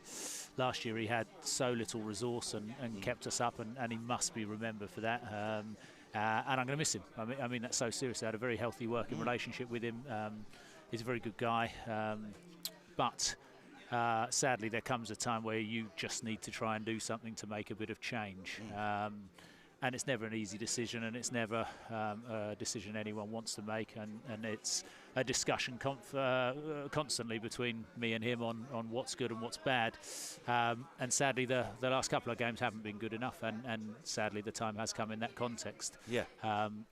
Now, the obvious question, I think I do this in my interviews, right? I just talk and don't let anyone ask me questions, right? No, you're always good. The obvious question is people always say excellent updates when you do them. We just need to get you to do them more often. Yeah, but gotcha. That is also on us as well. I'm not. The obvious question is what happens next. I mean, you've seen Alan Massey is running the team today, right? There is no plan B at this point in time, but we need to come up with one very quickly.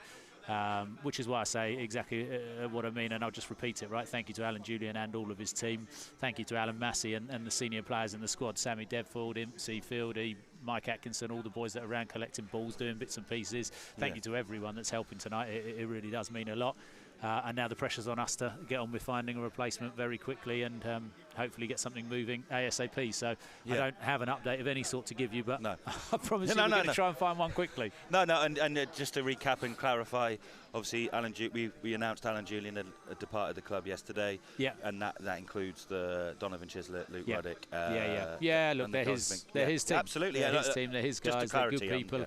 Look, I always speak positively of Alan, so again, I want to take the time to thank everyone else that's been part of it, because he had a good squad, he had a lot of football brains, and he had wonderful people around him. It's look, sadly this is football, it's the industry that we work in, and these things happen, but I'm not going to sit here and claim I'm happy about it, but yeah. Yeah, it is what it is. Yeah, and in terms of being chairman of a football club, does your emails and your phone start pinging when you... Of course it does. Look, I know you said to me yesterday, should we put a thing in about applying on the announcement? But I think in this day and age, I think people know, don't they? People find you. I've had a lot of missed calls. I've had a lot of emails. Look, we're sitting down. We're coming up with a short list. We want to target a couple of people that we think are the right option for the club. It's hard because it's the middle of the season, right? We'll get linked to a load of managers. There are managers I like out there. There are managers at different levels, higher levels, lower levels, etc. There's plenty of options, but we've got to work out what's right for now. And what we need to do is turn our fortunes and start focusing on climbing back up the table. So, look, I don't have a plan at this point in time, but we're going to have one very quickly, and we're deep in discussion on what that is. Brilliant.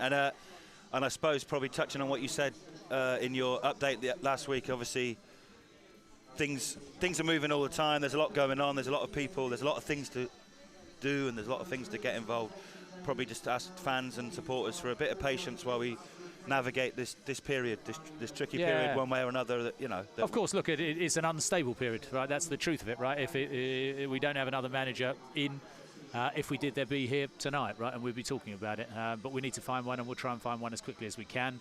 Once we find out who that is, we work out what kind of team they've got with them and what kind of things that we need support or don't need support with, right? So yes, we'll be no doubt appealing for some volunteers very soon, because we do need help. I mean, that's the truth, right? But ultimately, what the focus, well, I think you hear any manager of any level say it, right? We play the next game that's in front of us, and at the moment, we're 1-0 up at half-time with 45 minutes to play, but the focus in that vein is getting through the next 45, hopefully with smiles on our faces. Hopefully. What a great place to end, Ben. I know you appreciate your time, and yeah, we'll be putting that up on socials and stuff like that, just so. Top man. Yeah, brilliant. Cheers, Ben. Cheers, Thanks Seb. very Pleasure. much. Thanks. Speak to you soon.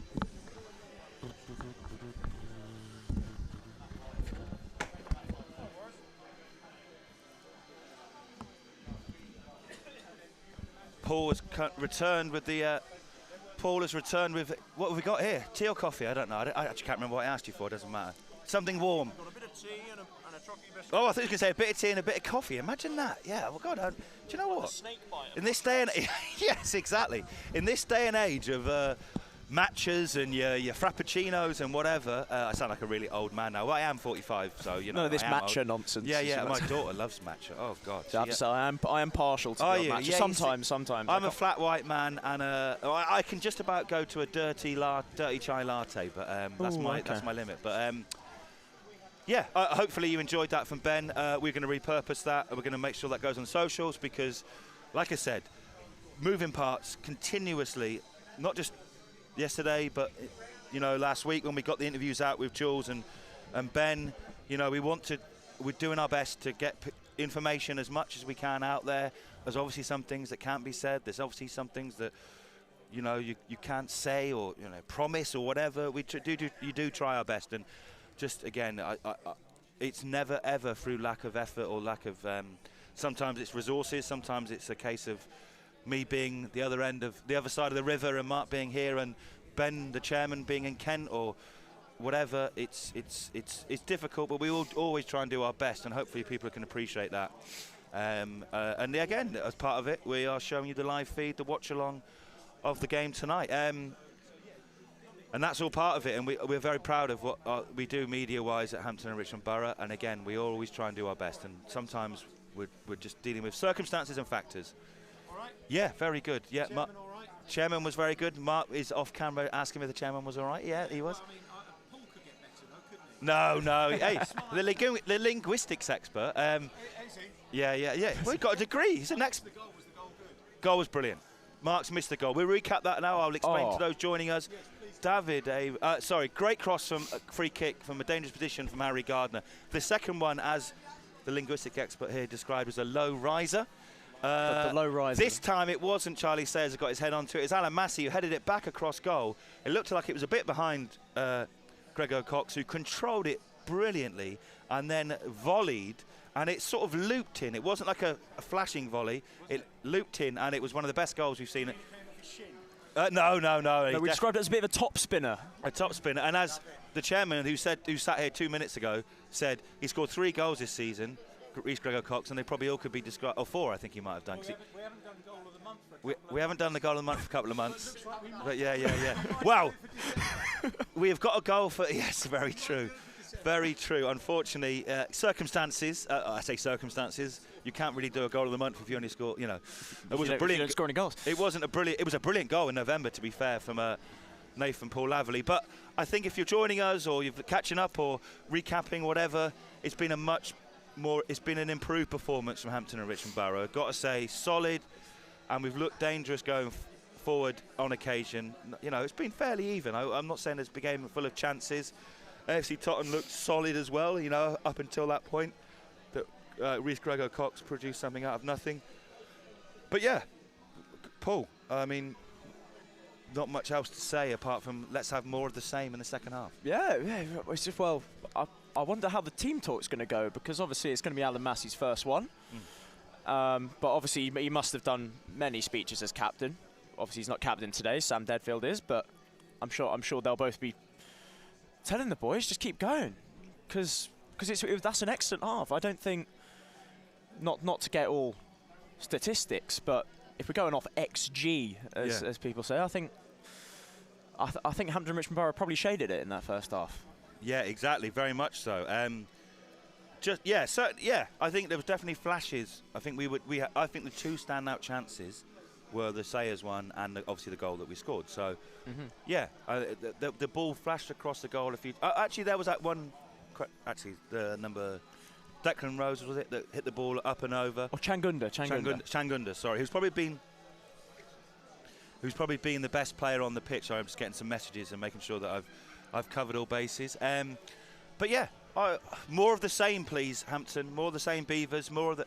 We've got Junior Dixon on the bench. We've got Solcader. We've got Dixon. We've got Solcader. We got. Who else we got? We got Kai Innocent on the bench. Yeah, as well. That's not. And Richards as well, who hasn't played much, I know, but yeah, fairly strong bench that. So if anyone is tired, we're obviously playing a lot of games over the winter period. If anyone is feeling it in their legs, we got the options off the bench. Exactly. But Paul, any comments? Anyone apart from saying how warm it is in Sao Paulo? Any comments or anything else? Any comments? So we got a couple. We got Connor Cromnish in the comments saying good is a good word. Yeah. We're saying good a lot. Good is good. Good. Yeah. Just trying to accentuate the positives. Yeah. And we've also got Tanzaib. Sorry if I've mispronounced your name there. But any new players coming in soon? I assume that was when. Ben was here. I suppose that will obviously be, as Ben mentioned there, and we will post that back up. But Ben mentioned that we haven't got a manager tonight. Obviously, Alan Massey is interim charge, but they're looking to move quickly. That will be up to the incoming boss, I'm sure. But I think what I would say, just from my perspective and from a fans type perspective as well, there's some good players there, and I think we probably end up in this situation because, for whatever reason, those players weren't hitting the heights that they were capable of, and has shown early on in the season. So I think there's a good squad of players here, but again, you've got to rely on not getting injured, which again. You know, AFC Tottenham have had their own injury struggles. Jimmy Ball, the manager, said they had 8 players out of the 19 that had been injured in recent weeks. We had the same, 8-9 players, and they were starters as well. I think you can argue that all our players that were out were starters. You know, so well, when everyone's injured, I guess everyone's starters at some point. yeah, exactly. And it was tough games as well in that period. Worthing, Hornchurch, wasn't it? Weston. They're big, and again, we weren't a million miles away against Weston. Yeah. But AFC Tottenham are coming out now, and I hope we are sat here in 45, 46, 50 minutes time at the end of another positive display from the Beavers in the second half, and hopefully we can maintain the advantage that we have. But it's going to be tough because AFC Tottenham are going to come out. They're a team that are fighting for their lives. I say fighting for their lives. They've only won 1 in 5 as well, so they're fighting for to get back into it. And they're a good side. They've shown this season they're a good side, and I think we're going to have to deal with some pressure in the second half, one way or another. Definitely. And if scores are staying similar there or thereabouts, with 60, 75 minutes on the clock, there might be a natural tendency for us to sit and take what we've got. You don't know. I mean, we'll see how the game pans out, but we'll want to hold on to this, won't we? Oh, we want to hold on to this. I would say I think the first. Not to be all football cliche, but I do think the first 10-15 minutes are crucial in this half. I do feel that if we can survive that, I feel like we'll grow in confidence and then we'll go on, be able to kick on. But if we concede in that 15 minutes, we could struggle. Yes, we could, and because it's we've had a tough run, and that means when things start, it's gone well for us so far, but hopefully we don't have to come to this. But if it does start to go the other way, then it's just that resilience. But I have seen resilience and tenacity from the team tonight, which if we need to call upon. And just going back to football cliches, I was at the Football Supporters Association Awards last night, and I was chatting to Adam Hurry and the guys from Football Cliches. Yes. A brilliant podcast. If you have never listened to it, it's one of the best football. They were up for nomination. They didn't win it. It was Guardian Football Weekly, another brilliant football podcast that won it. But yeah, have a listen to Football Cliches. It's good fun. And they're good people as well. I know, David and Adam really well, and I did a lot of work with them in the past. They're good guys. So, and it's not just another ex-footballer talking about the old days, which a lot of the podcasts are at the moment. Some of them are very good. Don't get me wrong. I'm a big fan of the overlap, but yeah, it does seem to be a wash with older players. But anyway, we are here at the Bev tonight. It's cold. Harry Gardner has hit the ball out from the goal kick in that sort of rugby style now, territory and possession. I think they do, don't they, these days, from the kick-off, get the ball up the other end of the pitch. Yeah. And let's hope that Hampton can continue that decent. I think decent is probably better than good. Decent performance in the first half. I'd go more than decent. Yeah. You're winning for the first time in 2 months. I think we can stretch to more than decent. We can, a decent performance in the first half.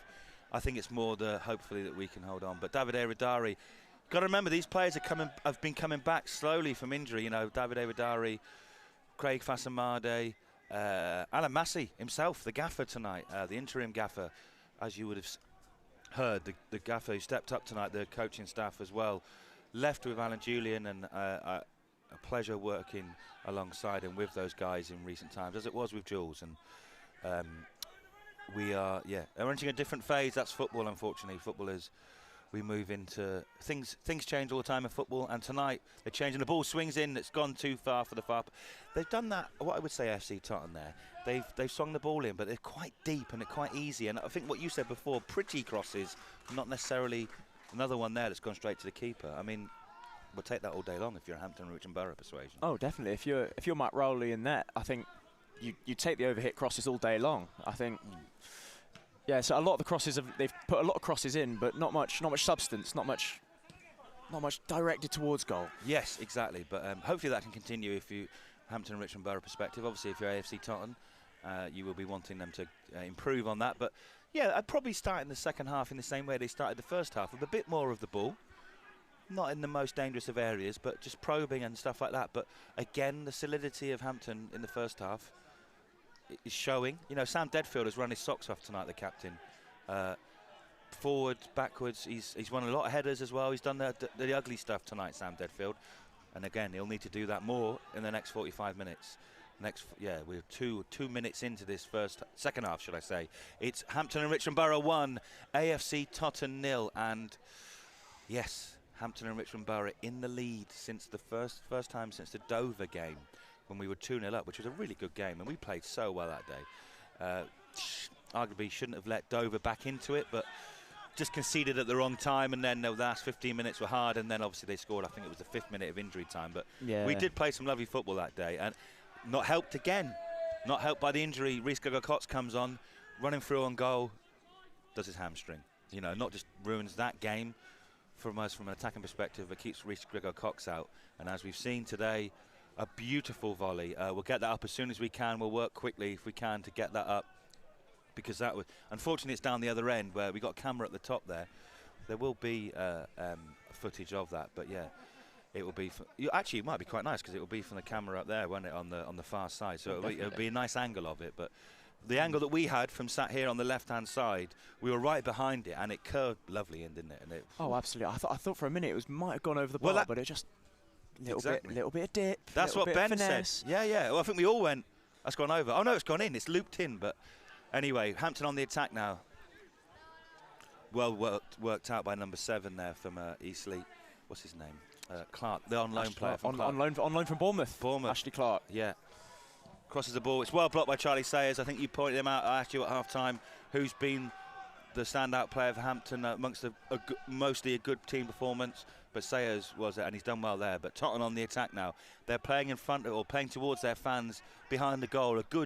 Actually 4 big flags behind the goal there. A good flag count there from AFC Totton. The Stags, lovely stag on the badge. It's a good strong badge that there. Good XF, you could say. Expected flags. Expected flags. Yeah, 4 from AFC Totton tonight. That's good. And good ones as well. Actually, a big solid AFC Totton. Looks like Barmy Flags have done a good job with them. They are. Yeah, if you do ever want a football flag, Barmy Flags are the right people. But unfortunately, the owner. And he's done a few for me in the past. But Rhys Gregor-Cox is through on goal. Is it going to be Kinesk? He's through on goal. Radari. He shoots. Oh, he's hit it so tamely. Unfortunately. He has done the opposite of what he did in the first half. He'll be disappointed with that. We're disappointed with that. But, hey, even the best players make mistakes.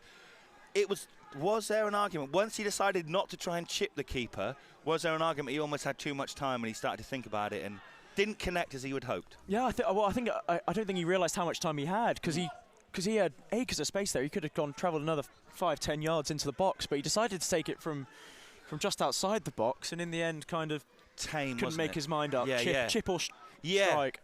And he hit it to the right, and it was easy saved, and as you'd expect. But but I tell you what, he created that chance with his doggedness and competitiveness. He's just done a. I'm trying to think what the word is. What's that? I don't bustle. A bustle of frustration to himself, because he knows that was a real chance. Let's hope we don't live to regret that. But let's also hope that that's a sign of things to come.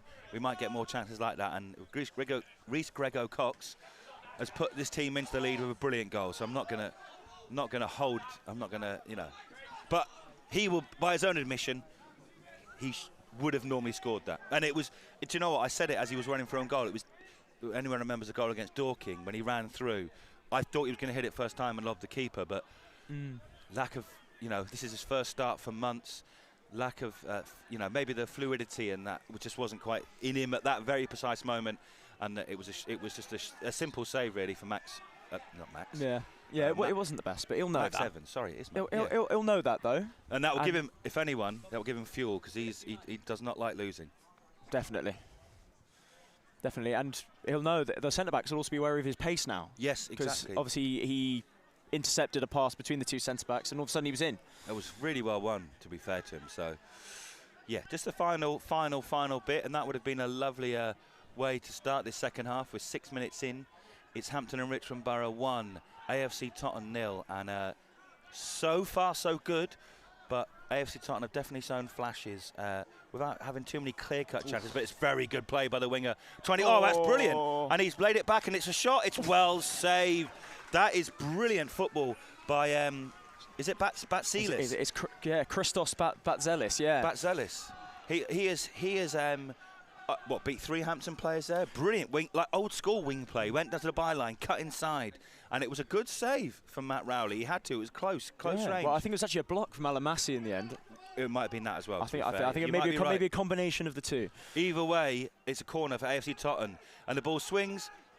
It's another one of those pretty crosses. Well, exactly. Yeah, but I'm noticing a lack of grey shirts in the box there. I thought Matt Rowley had a free claim there, especially with the players involved. Nathan Paul Lavely, who we haven't seen too much of, but Mo Marshall. But as I say that, yellow card comes straight out for Changunda.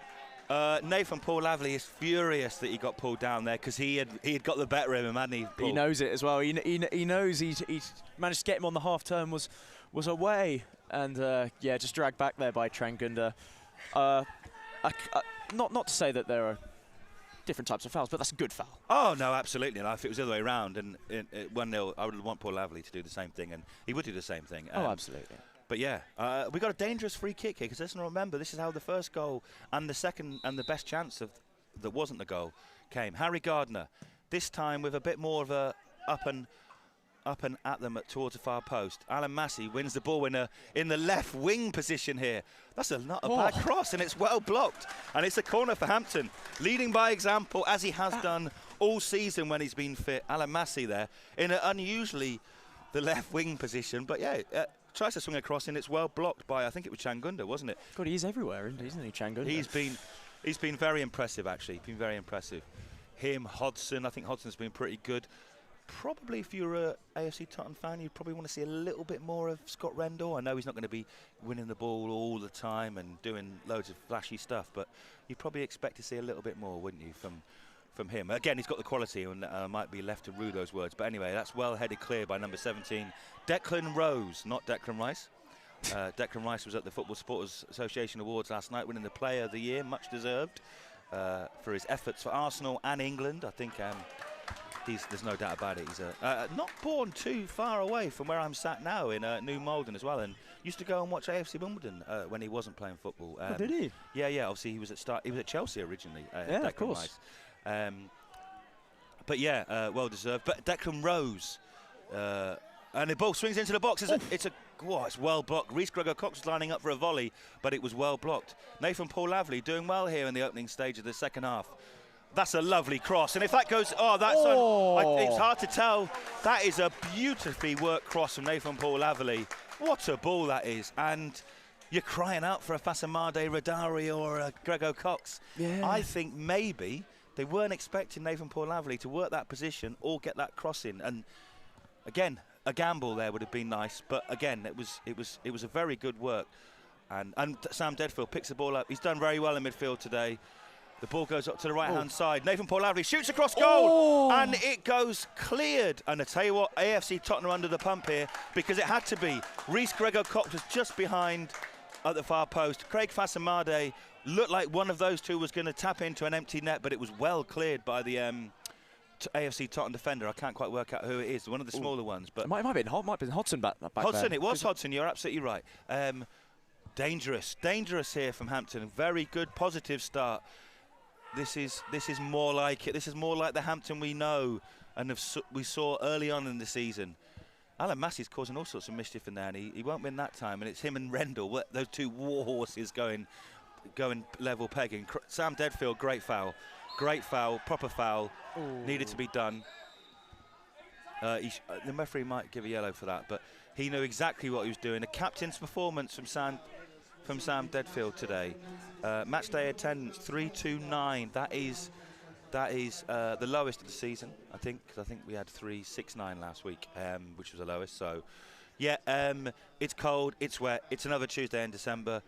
Obviously, the results haven't been as we would like. So, yeah, understandable. But please, we're back at the Beverly 2 Saturdays in a row, 13th and the 20th. We're away this weekend at Enfield, but yeah, please get down to the Bev. Please get down, support the lads. We may well have a new manager by then if everything goes to, well, as Ben Hudson, the chairman we spoke to at half-time, was talking about moving quickly. We need to get, moving back up the table, and to do that we'll probably need, we need a full-time manager. Not full-time, you know what I mean. We need a manager in place, should I say. Yes, after a difficult few days and weeks at Hampton and Richmond Borough, but so far it's 1-0, and it's a lovely ball back to. And I mentioned that about Scott Rendell, but too deep, and he just calmly easy header, easy set. It wasn't a save as such; it was just a claim. But looks like Junior Dixon's going to come on for Hampton and Richmond Borough. I would argue maybe for David Aradari, or was Reece Grego-Cox? Can you see that number on the fourth officials? Reece Grego-Cox, the goal scorer, is going to come off, and maybe this is his first start for months. He's done brilliantly. Hey, not a bad player to bring on. I've been impressed with Junior Dixon coming into a struggling side. Do you know what he has done? He's kept the ball up in the right place, but we've not always kept it with it. He's been isolated a little bit. But anyway, AFC Tottenham on the attack now, and it's that man Changunda, probably been their standout player. Really dangerous attacking winger, but he's well marshalled there by Charlie Sayers. Very impressed. Very impressed with Charlie Sayers. And Hampton have worked that well, actually. They've shown that solidity again, haven't they, in defence? Yes, yeah, I would say it's again because Changunda and Hodgson are both on that right-hand side, and they've been seeing a lot of the ball, but Jude Mason and Charlie Sayers have been a good match for them. And at the moment, they're winning that battle. He's found the ball lovely there. Changunda, though, he shoots, and it hits the side netting. That was really well done from Changunda. He found a lovely pocket of space on the corner of the penalty box. He took it out to the right-hand side, and it was a tough angle, but a man of his quality, as we've seen. Yeah. And Reece Grego, confirmation there that Reece Grego-Cox, the goal scorer, a brilliant goal. Wonderful to see him back, starting, being the Reece Grego-Cox that we know we can be. Well done, Reece. Much appreciated for your performance there. Your performance is much appreciated with a fantastic goal that we will be looking back. I'm sure he'll be walking off, even him, knowing him, he'll be walking off thinking, I had a chance to make it too. And I know we'll be thinking that. And he on another day, where he's probably not for the first time in months, he probably puts that away, doesn't he? Let's be brutally honest. The Grego-Cox is up to speed, but he's done brilliantly well. Harry Gardner, bit of a poor header there as Declan Rose onto the edge of the box. He goes for goal, and he has not done what Declan Rice would do and hit it into the top corner. He's hit it wide and over. Paul, any more comments coming through? Any comments? Well, Foot Billion TV will be. Well, that's what there's. I'm sure that's not his actual name, but yeah. But he's very pleased that Dixon's come on because he saw him against Tunbridge and he thought he was very good. No, he's decent, and it's difficult at these lone players to come in. Again, it's difficult, and with injuries as well, it's not time to form relationships with players. And he ended, even in with training, not training with them all as well. But look at that, he's tracking back nicely. Gosh, but hey, AFC Tottenham are finding a few pockets of space. That is a brilliant tackle from Sam Deadfield. There's no way. Well, the referee has adjudged him. The referee has adjudged that he's come across him to get the ball. But that is very. I would argue. I would tag that in unfortunate. Yes, perhaps. I might say it is a bit hard to see from this angle. He might have got a bit of the man first, but I would say he did seem to get hefty amount of the ball there.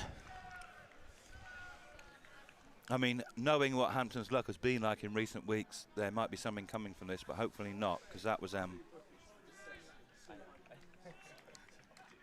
I thought that was. I mean, yeah.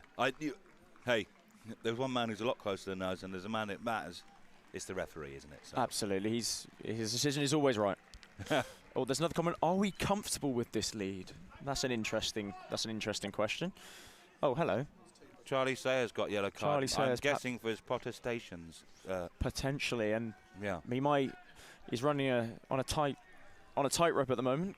Can I answer that question after this free kick? Of course, yes. Probably for the best. No, we are absolutely not.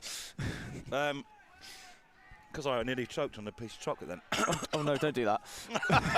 Apologies, this is terrible TV. Boy, you might have to take over. Oh God, okay, so here we are. We have, as Seb slowly dies next to me, the free kick is coming in and it's whipped, it comes off the wall and it's gone out for a corner.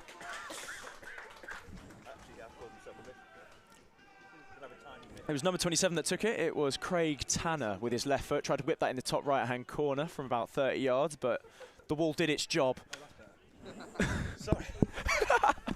Apologies. That really, I nearly got undone by a fake penguin. Oh, it's a Mark Spencer's penguin. Anyway. Sorry. This is terrible. Anyway.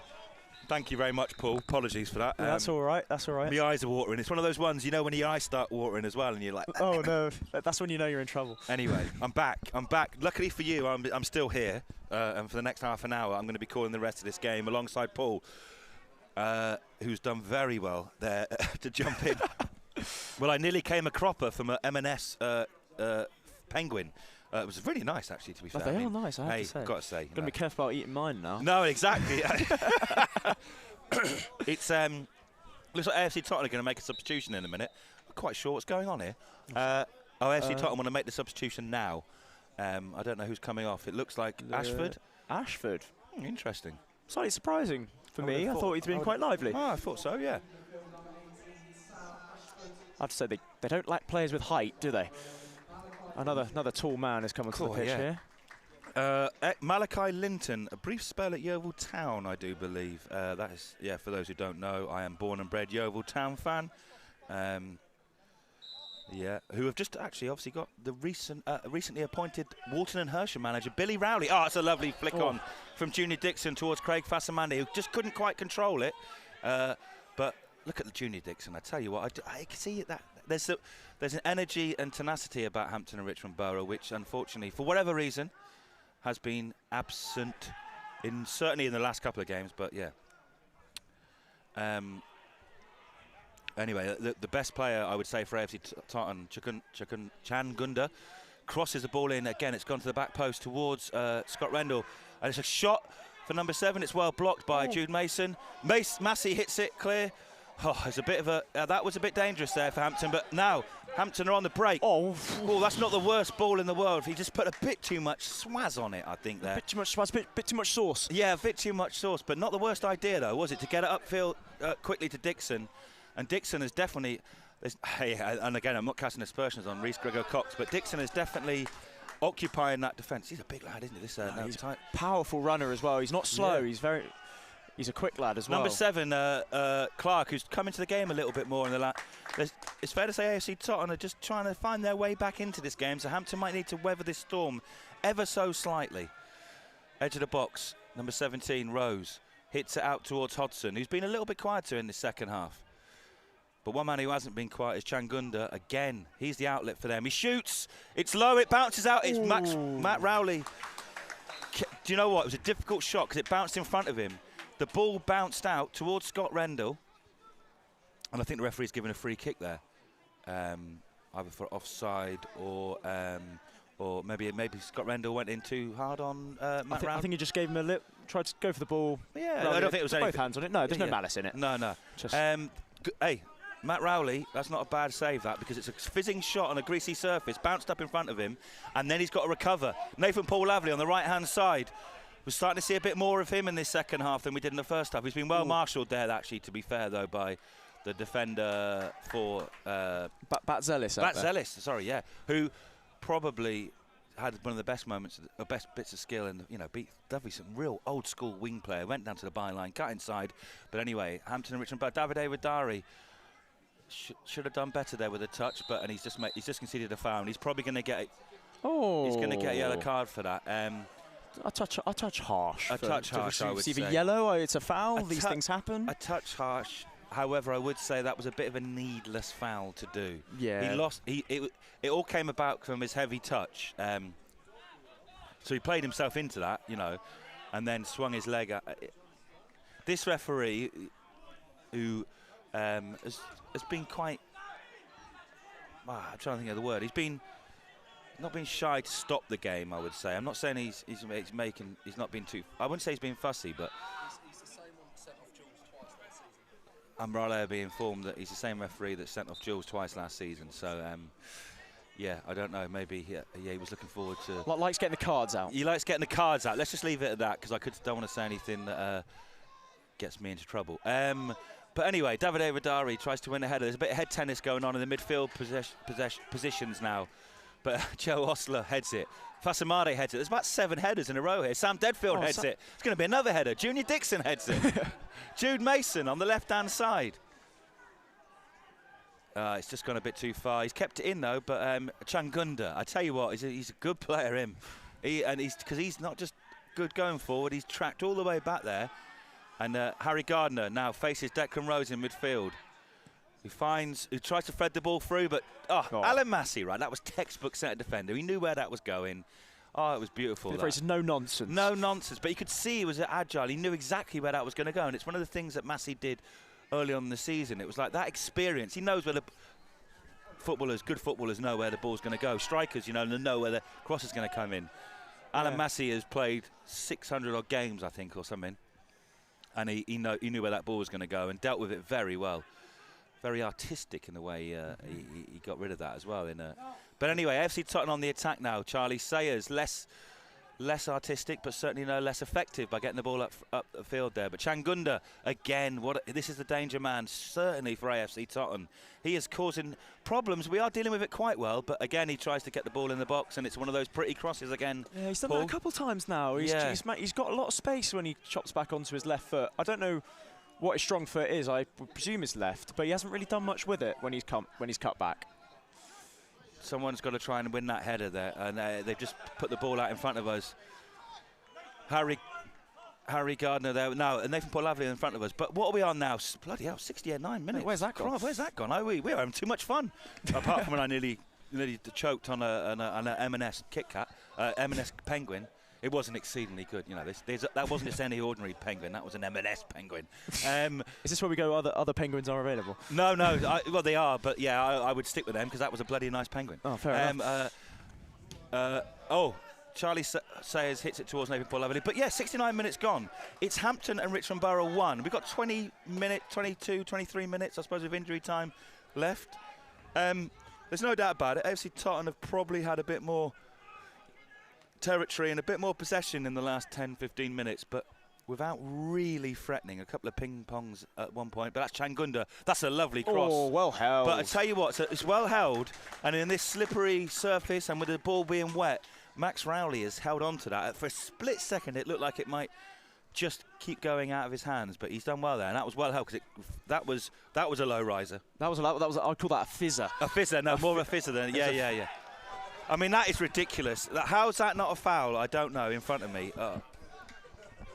Is that not a foul? It's never a foul. Okay. Well, I'll be honest. Never a foul. These two are telling me.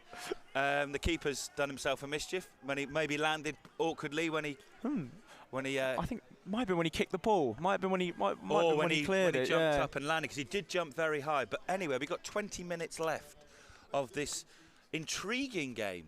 An intriguing game so far. Hopefully it continues to intrigue Hampton and Richmond Borough fans. But Paul, you would have taken this before the game, wouldn't you, to be in this position? Absolutely. I'm thrilled with how it's gone so far. I think, especially in the second half, we've done really well to manage the game.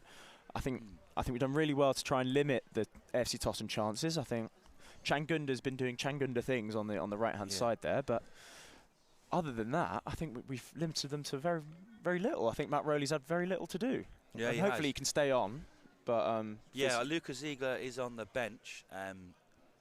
It would be a big ask, to come in, but then, he's on the bench for a reason. So if he does have to come in, exactly. Yeah. I think he might be all right.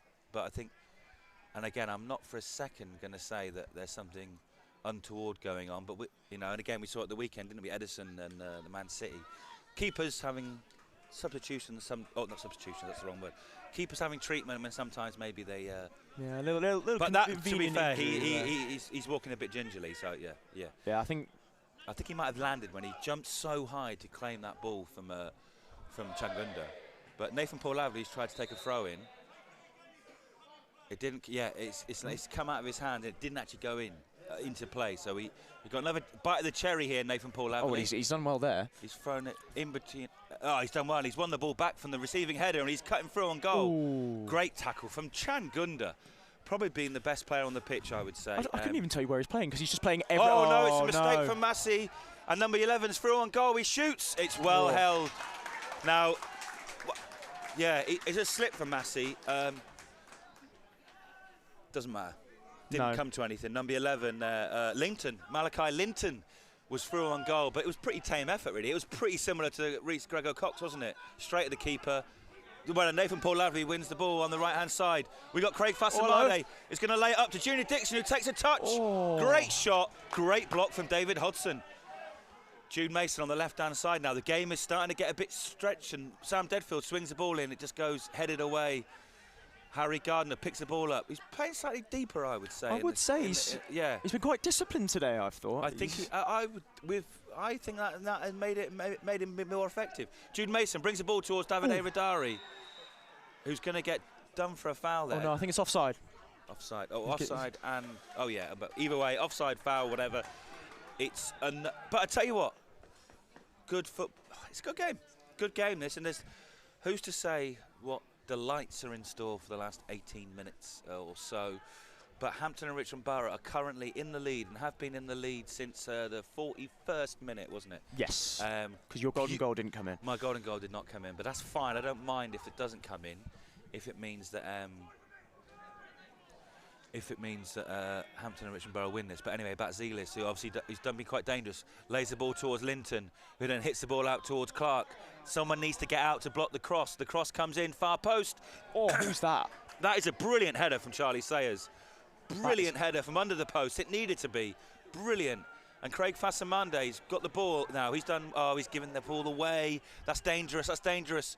Crosses the ball in, but Sam Deadfield, who's done excellent tonight in centre midfield, real captain's performance, I would say. Done the dirty work tonight. Hasn't been the Sam Deadfield spraying passes that we like to see, but he's got stuck in, he put his head in where it hurts, and done very well. Anyway, Davide Radari on the attack now.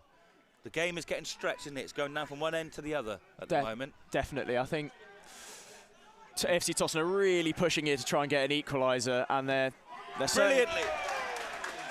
Brilliant play from Harry Gardner. Brilliant play from Harry Gardner, and it's fair to say he's enjoyed that. Yeah, had a few choice words, shall we say.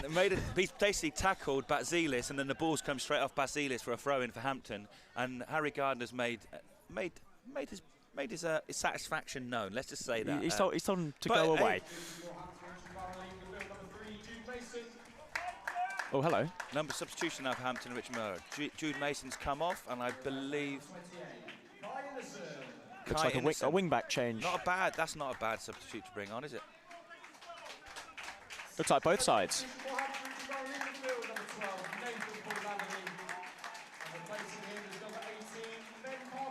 Ben Parkinson on the right, coming to the right. Jay, so what's happening here then? Tell us, Paul. Tell us what's happening. So it is a switch at the wing backs. Both Nathan Paul-Laverty and Jude Mason have taken their leave for the evening. They've done their job, And in their place, Kai Innocent has come on the left in his usual berth, and Parkinson has come on at right wing back.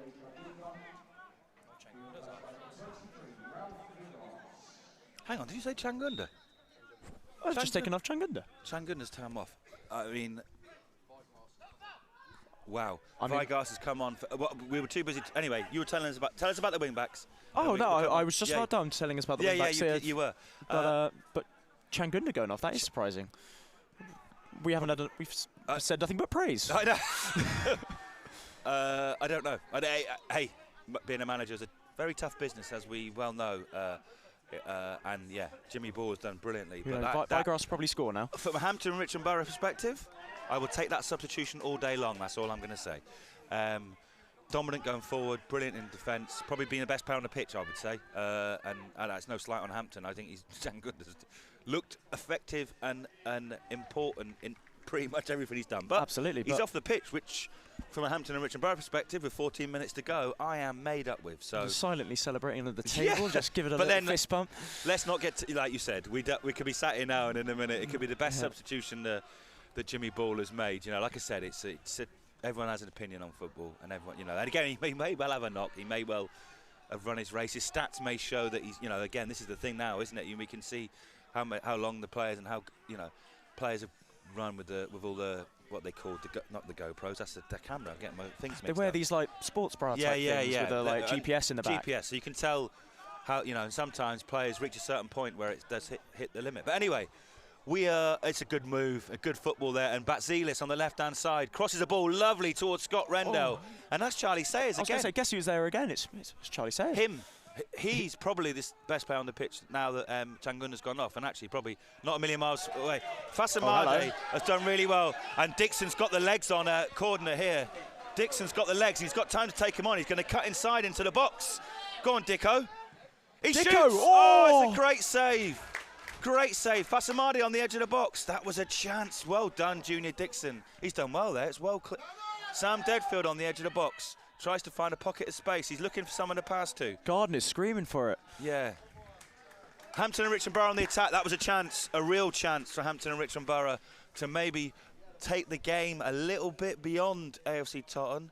But Junior Dixon did really well. And he had the legs on Cordner, didn't he? And he cut inside, and it was a low shot, and it was rising, but the keeper did well, actually, because it was difficult height for him, wasn't it? Yeah, well, it was a powerful strike from Dicko, as you called it. I know, I called it Dicko, yeah. Can yeah, that would be more Dixon, D-I-C-K-S-O-N, rather than D-I-X-N. Dixo. Yeah, Ditto. I shouldn't have, apologies, but it was really well done from Junior Dixon. Again, showing again why he was brought in on loan from Boreham Wood, wasn't it? Yes, Boreham Wood, not Bromley, I got confused. No, Sol Cader and Nathan Paul Averley from Bromley. Yeah, and I think George Penn, who I think has gone back, yes. as far as I'm aware. Well, he's not on the bench tonight, at least. He's not on the bench. So, anyway, Hampton and Richmond Borough are going to enter last 11 or so minutes, but there's no doubt about it, this game could go either way, because I think AFC Tottenham have got something about them when they attack, but we have looked solid, and certainly Charlie Sayers probably been Hampton's standout performer, would you say, Paul? Oh, absolutely. First half especially, he's done really well to keep Changunda as quiet as he has. Second half, Changunda's been a bit more lively, but obviously now he's still one of those headers, though, hasn't he? And exactly. Yeah. If it wasn't for him, I think he could be in a bit of trouble. Yeah, and I've been impressed with Sam Deadfield, box-to-box midfielder today for Hampton. Gardner's definitely sat back a bit more, like literally in the middle, whereas Deadfield's been a bit more free, which I think is probably the right thing. But yeah, hey, we'll see, won't we? AFC Tottenham are going to make another substitution in a minute. They're going to take off Clark, the loanee, and bring on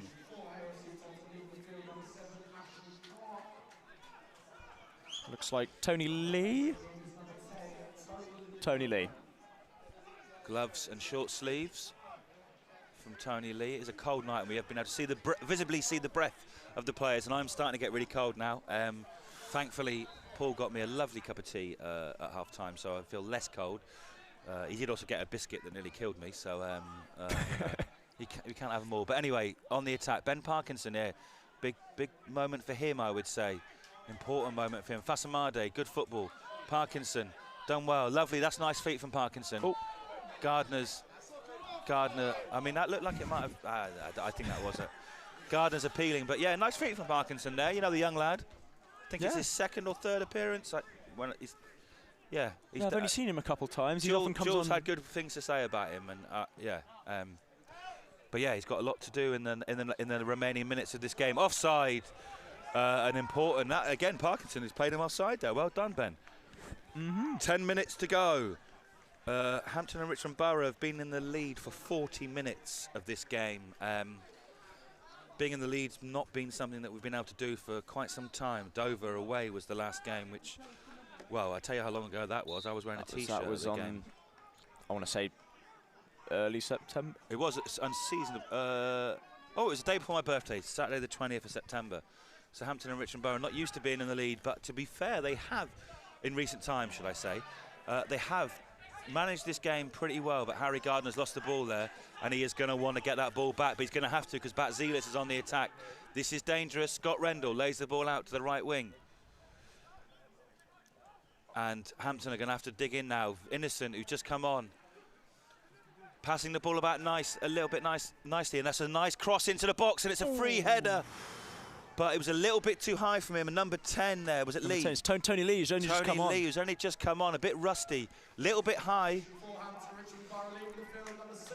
Oh, you're being warned in the comments here, Seb. Let's not commentate a curse. No, exactly true. Sol Kader is coming on for Davide Radari, who's done really well, got to say. He has put a real tireless shift in. And again, it's something that we've seen from all of the players tonight that we certainly haven't seen in the last couple of games. By and large, I'm not, you know, there's been a tenacity, there's been a drive, and there's been a purpose. How that's happened, why that's happened, that's football, isn't it? That's a foul. He's just pushed him over. Never mind. He's on a yellow as well, Cordner. So anyway, but they're on the attack now. I'd be annoyed if this comes to something, because that was a foul. But anyway, cross goes into the byline. He hits across to the far post, and it's in. Oh, it's a fantastic save. That is a fantastic save from Matt Rowley. The ball to the far post. A brilliant header from Tony Lee, I think it was. Tony Lee again, yeah. He's going the wrong way. He's heading the ball back across goal. What a save that is from Matt Rowley. Oh, wow. my word. That's probably the best save. I mean, we've had some good saves this season, but that, Matt Rowley, take a bow, son. It was going across him. That's a brilliant save. I thought that was in. Absolutely. You heard me say it. That's in. I've just dropped. God, no! Shot. Oh, it's in! Harry Gardner into the box. Is the drought over? Is the first win coming our way? We have very nearly conceded. A minute later, it has gone down the other end. I was describing the same. All I saw was Harry Gardner get the ball on the edge of the box, and he's drilled it into the far corner. And that is Hampton and Richmond Borough 2, AFC TOTTON 0. Is this happening, Paul? It is happening. Well, I hope so. I'm not going to curse it, but my word, it was all action. At one moment, Matt Rowley's making a great save with his feet. And the ball falls to Gardner on the edge of the box 30 seconds later. And a bit of a Di Canio-esque volley into the bottom right-hand corner. That is... But Matt Rowley has kept Hampton in the lead there, and literally 30 seconds, 45 seconds, a drilled shot. He has, like you said, he did a bit of a skip and a jump. But, that is good, and that feels very good for everyone of a Hampton and Richmond Borough persuasion. It feels like we needed it. I mean, there's no doubt about it. It's been a fairly even game. I think chance-wise, it's been fairly even, but that is well done by, firstly, Matt Rowley for an incredible save. What a tackle that is from Alan Massey. That is the gaffer in full flow and full effect. But I tell you what, Craig Fasamade was involved in the build-up for that goal, wasn't he? I think we were too busy talking about the save, and before we knew it, Hampton were scoring the second goal of the game to make them 2-0 in the lead. Cordner in front of us here now, but AFC TOTTON, tell you what, they've shown that they can create something, and they've shown that they're not, there's still 10 minutes probably with the substitutions left, and it's well controlled. It nearly fell to Scott Rendell. Lovely bit of control, but Harry Gardner hits it towards Junior Dixon. That's not too bad. Not too bad. He's got the ball at the other end, but warning sign there from AFC TOTTON. It might be 2-0. They have not given up by any stretch of the imagination. And there's Sam Deadfield. He's run some yards tonight. Absolutely. Sam Deadfield. I'd like to see his stats. AFC TOTTON are on the attack though. It's Hampton and Richmond Borough 2, AFC TOTTON 0. And it's well clear. Solcaida. Solcaida back there. Yeah, Solcaida getting stuck in. Now we're going to have to see the tenacity and the drive and the passion that we've seen through most of this game in full effect, because we have got a 2-goal lead. Scott Rendell heads it across towards Alan Massey, who clears. Scott Rendell heads it back again. Another header, but this time Alan Massey, the gaffer, clears in one of the best centre defenders clearance you've ever seen. And Junior Dixon's on the run now. And that is a brilliant tackle from Joe Osler. We've mentioned him before. That is, and it needed to be, because if he's brought him down, I mean, it's on the right-hand side, so I think he'd have been all right. But that's a brilliant tackle from a very good player, and we knew that before the game. We've seen it in this game. Absolutely. I thought nearly. Junior Dixon did everything right there. I just think Junior Dixon just turned around and said, great tackle. I think sometimes you've just got to go, good defender. You know, that was brilliant. Sometimes you've got to say fair play to the opposition. The opposition's allowed to play well. Sometimes, only sometimes. No, they played too well, a bit too much recently. But yeah, as a centre defender myself, obviously not of the calibre of Joe Osler, I would have absolutely loved that tackle, but a recovery tackle, well done. But the game is edging, well, we're 4 minutes now from the end of the game, regulation time, and it's Hampton and Richmond Borough 2, AFC TOTTON 0. Harry Gardner's done brilliantly. He's used all his strength against Batzelis, and he's tried to swing the ball towards Junior Dixon, and it's come off Cordner's feet. I mean, conceivably, Hampton and Richmond Borough could score a third, but conceivably AFC TOTTON could pull their way back into this game and make it 2-1. So it's got a basketball feel to it, hasn't it, at the moment? Absolutely. I think, well, AFC TOTTON are throwing so many players forward to try and get themselves back into this game, and they're creating quite a few dangerous chances. Tony Lee has only just come on, and he's had 2 or 3. But at the same time, Hampton and Richmond Borough, we've had chances of our own. It's hard to commentate on. It's tiring. What a header from Alan Massey. Gaffer tonight, Alan Massey, but also centre defender tonight. He's done well. It's a lovely ball, but it's well cleared by Charlie Sayers. Charlie Sayers again. Again, he's been in the right place at the right time pretty much all night, Charlie Sayers. But anyway, AFC TOTTON recycling the ball at the back here now. Craig Tanner with the low riser into the box towards Tony Lee, but it hits. And it went all the way through to 23. I can't remember who that is. 23. 23. Bennett. Oh no, Vigras. Vigras. Hampton and Richmond Borough are going to bring out one of the trio of strikers. The final one comes off. You've got to say all of them have put a shift in different ways. Reece Gregor-Cox has scored a brilliant goal. David Vidari's run his socks off. Fasamande's come back and been in the pocket and done some lovely passing.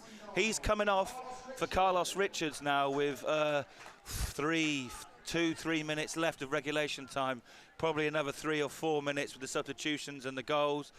But are we going to end the drought, the wind drought that stretches all the way back to September? Don't say it. I just asked a question. I didn't say. Are we? I'm just saying, are we? Are we? That's saying, are we? Are we? No, are we? Are we? I'm asking you. You no, don't have to say it. I don't say anything. But yeah, it's been a really difficult couple of weeks, months, certainly a couple last 24, 36 hours for everyone connected with Hampton and Richmond Borough Football Club. But is there a glimmer of light at the end of this tunnel? I don't know yet. Ben Parkinson finds Carlos Richards really well. He crosses the ball in, and it goes to the edge of the box, cleared, but only as far towards Ben Parkinson, who then gives it to Harry Gardner. Harry Gardner's really come into the game in the last 20 minutes, not just the goal, but it was his tireless running and passing. Pressing, should I say, not passing, pressing. But so, here we... Well, I mean, there's some... We're starting to get a little bit excited here. The fans have got a buzz. There's a buzz on the terrace to the right of us. Alfie Tuck's just walked past us. He has, yeah. Good to see the QPR, the former Loney, and the QPR, and Hampton resident, of course. He lives just down the road. So, but the ball's in the right place at the moment for the team that are 2-0 up. Junior Dixon's put a real shift in since he's come on. Like I said, Harry Gardner really coming into the game. Carlos Richards made a nice little impact there, didn't he? And did a lovely little cross in, but we are 30 seconds away from regulation time. It is Hampton and Richmond Borough 2, AFC TOTTON 0. I feel, I'm just double checking something. But yeah, this seems like we're in a good place, but there's still time to go. Linton in front of us runs past it is. Thank you very much for joining us, and thank you very much for listening in. Whatever happens in the remaining 4 or 5 minutes, we're about to see the injury time board go up in a minute. It's 5 minutes, and Hampton and Richmond Borough are going to have to see 5 minutes out. It really would be the cruelest of ends 5 minutes if we don't see this out and would sum up recent times. But let's hope we are not talking about that, and we are talking about Hampton and Richmond Borough holding on for a well-deserved and well-earned and long overdue 3 points. Alan Massey, and it's a great block. What a block from Wilkie there. Oh. That's a chance there. It's a real chance. The ball came in, a side-footed shot in towards a goal, but Alex Wilkie blocked it fantastically. And yeah, I have to say, Wilkie's gone down as a bit of an unsung hero this match. He's had a tough matchup with Rendell. He has. You're right, actually. I have to say, every player on that pitch has put a shift in. That's not a. Oh no. Oh, come on. And he's going to get booked as well. He's going to put, yeah, the ref, he was maybe a little bit late. Anyway, I'm just looking. So when 1, 2, 3, 4, 5, 6, 7, 8, 9, 10, 11, 12, 13, 14. Anyway, Paul, sorry. So yeah, there is. Paul, who's my player of the match? My player of the match. Oh, it is a tough one because I am going to stick with my boy Charlie Sayers tonight. I think if it wasn't for him, he had a couple vital clearances, and he's had to deal with Changunda all game. Well, not all game. Oh well, as the ball comes in, narrowly wide from the TOTTON player there. As Seb tots up how many games it has been. I'm just without a win. Yeah, I'm giddy. I'm excited, but there's still 4 minutes left, and with everything that's happened at this football club in recent times. Whatever happened, whatever mirror was smashed, whatever ladder was walked under on a consistent basis. How many black cats walked How past? many black cats? I've got a black cat at home, so maybe it's all my fault. But anyway. How many umbrellas did you open indoors? Yeah. 3 minutes to go of the 5 minutes of injury time. It's Hampton and Richmond Borough 2, AFC TOTTON 0 tonight. Alan Massey clears the ball just to the edge of the area. It's still there. AFC TOTTON have done that's a great. Oh. Harry Gardner has done what I would describe as the textbook hit it long. Have it. Yeah, exactly. That's probably That's the more PC, the more adult, child-friendly version of that. What I was going to say. Hello. Junior Dixon has done. I tell you what, I've been really impressed with Junior Dixon, and I've been really impressed with Hampton going forward.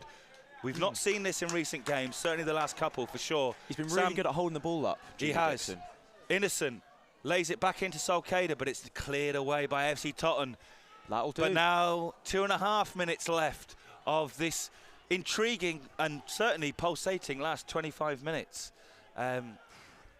It's gone back and forth, and AFC TOTTON have certainly turned up tonight. There's no doubt about it. A team that lost 5-0 at the weekend.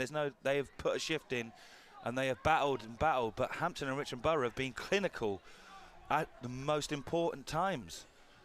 Anyway, the ball goes in towards the far box. 2 minutes left. It looks like it might go all the way out for a goal kick. All the way through. Now we've got less than 2 minutes. Now, if the football gods deem Hampton not able to get 3 points in this, I will give up. But yeah, we've got 2 minutes left. I will give up. You're careful about what you said. No, I know. I'm still trying to. I don't know. This could be the first. This, as it stands, is the first win for Hampton in 15 games. Is that right? I might have miscounted. It might be 14. I believe there was a win away at Merthyr in between that in the cup. It's not on that. Yeah, it's not on. It's not on Fotmob. It's not on Fotmob. Okay, it's the second win in 15 games. Obviously, difficult run, and the last couple of games have really, proved. But we've seen a different Hampton and Richmond today. There's no doubt about it. It's frustrating in one sense from a fan perspective that we've seen a team so different, because where's it been before? But it is. At least it's here. Exactly. It's just delayed. It's come at some point. And then the ball goes back towards far post. Matt Rowley, and let's not forget the brilliant role that Matt Rowley had. 30, 40 seconds before Harry Gardner scored the second, Matt Rowley has probably, in my opinion, made the save of the season that I've seen at Hampton, because he's going the other way, and it's a brilliant header from Tony Lee across the goal, and Matt Rowley at close range has somehow kept it up. kept it out, and then 30 seconds later we ended up scoring to make it 2-0 and give us a bit of daylight, a much-needed daylight probably. Absolutely, it was a ridiculous save. He was almost, so the ball went to the back post and he was scrambling across to try and get there. We are now over the 5 minutes of injury time. It's Hampton and Richmond Borough 2, AFC TOTTON 0. Alan Massey with the last touch of the game. Alan Massey, captain, usually manager tonight. Interim manager tonight, Alan Massey, has led Hampton and Richmond Borough, along with the other senior players, to a 2-0 victory. Our first win for so long, since August. August, 30th since August. August the 30th, since Bank Holiday weekend in August. The first win that Hampton and Richmond Borough fans can celebrate and enjoy, and as they should. They've stuck with this team by and large during a very tricky run. And Take Me Home, Station Road is playing. Paul, oh, that was good. That was blooming good. That was good to get a win. High fives being... Even the stewards are happy. Even the stewards are happy. It's been a long time since we've seen smiles at Hampton at the Beverley. Well, since August the 30th, really. We've been desperately unlucky with injuries. We've been unlucky in performances. We've had some poor performances. We've also, which has seen the departure of a dearly loved manager and someone who had given so much to the football club. Tonight, Alan Massey has led the team. Interim charge. Well done, well done. AFC TOTTON there, they definitely made a fight of it, and it could have been 1-1, and all of a sudden it was 2-0. But Paul, Dreamland. I'm in Dreamland. It's great feeling. I'd forgotten what it felt like. We'd all forgotten what it felt like. The players are all, they're all clapping and they're all shaking each other's hands. Well done, each and every one of them, because each and every one of them have put in a real shift tonight and have contributed to that brilliant performance. And crucially, 3 points, 2-0. That's a big result. And much needed and well overdue. Absolutely, it was a really. There was a different feel about today's game. I thought you could tell from the off that everyone was desperate to get that win today, and everyone put in maximum effort, and it told. Yeah. And the stars aligned, and yes, it was a wet, cold, miserable evening, but doesn't matter because the 3 points go to the Beavers. There were 329 to witness here, and there was loads of you watching, listening in online, wherever you were, Sao Paulo, Surbiton, I don't know, wherever. Thank you very much for listening. And I'm going to end now because the players are in a huddle, and they're getting. I can see Alan Massey chatting to the interim coach, interim manager, whatever, player manager, whatever. I mean, he did everything tonight as well. So the players have got something there, and that is much needed. And I keep saying the same thing, so I'm going to sign off. Paul, thank you very, very much. Much appreciated. Yeah, I'm pleased. I'm happy. We're all happy from a Hampton Richmond Borough perspective. The players are getting rightly applauded off the pitch. Again, it's been, not to say that again, the fans have been with this team. It's nice to have something back from this team in terms of results. And Hampton and Richmond Borough have won a game of football for the first time in the league since since August Bank Holiday. It's annoying that it's been so long, but it's happened. Let's enjoy it. Wherever you are, whatever you're doing, enjoy tonight. Let's have a smile on our faces because it's been too long. And what will happen in the next few days. Maybe we'll have someone in place for a game against Enfield on Saturday. I don't know. Ben Hudson spoke to us at half-time. We'll put that back up on social later, but it is what it is. Hampton and Richmond Borough have won a game of football. 2-0. Thanks very much, Paul. God bless. Good night. See ya.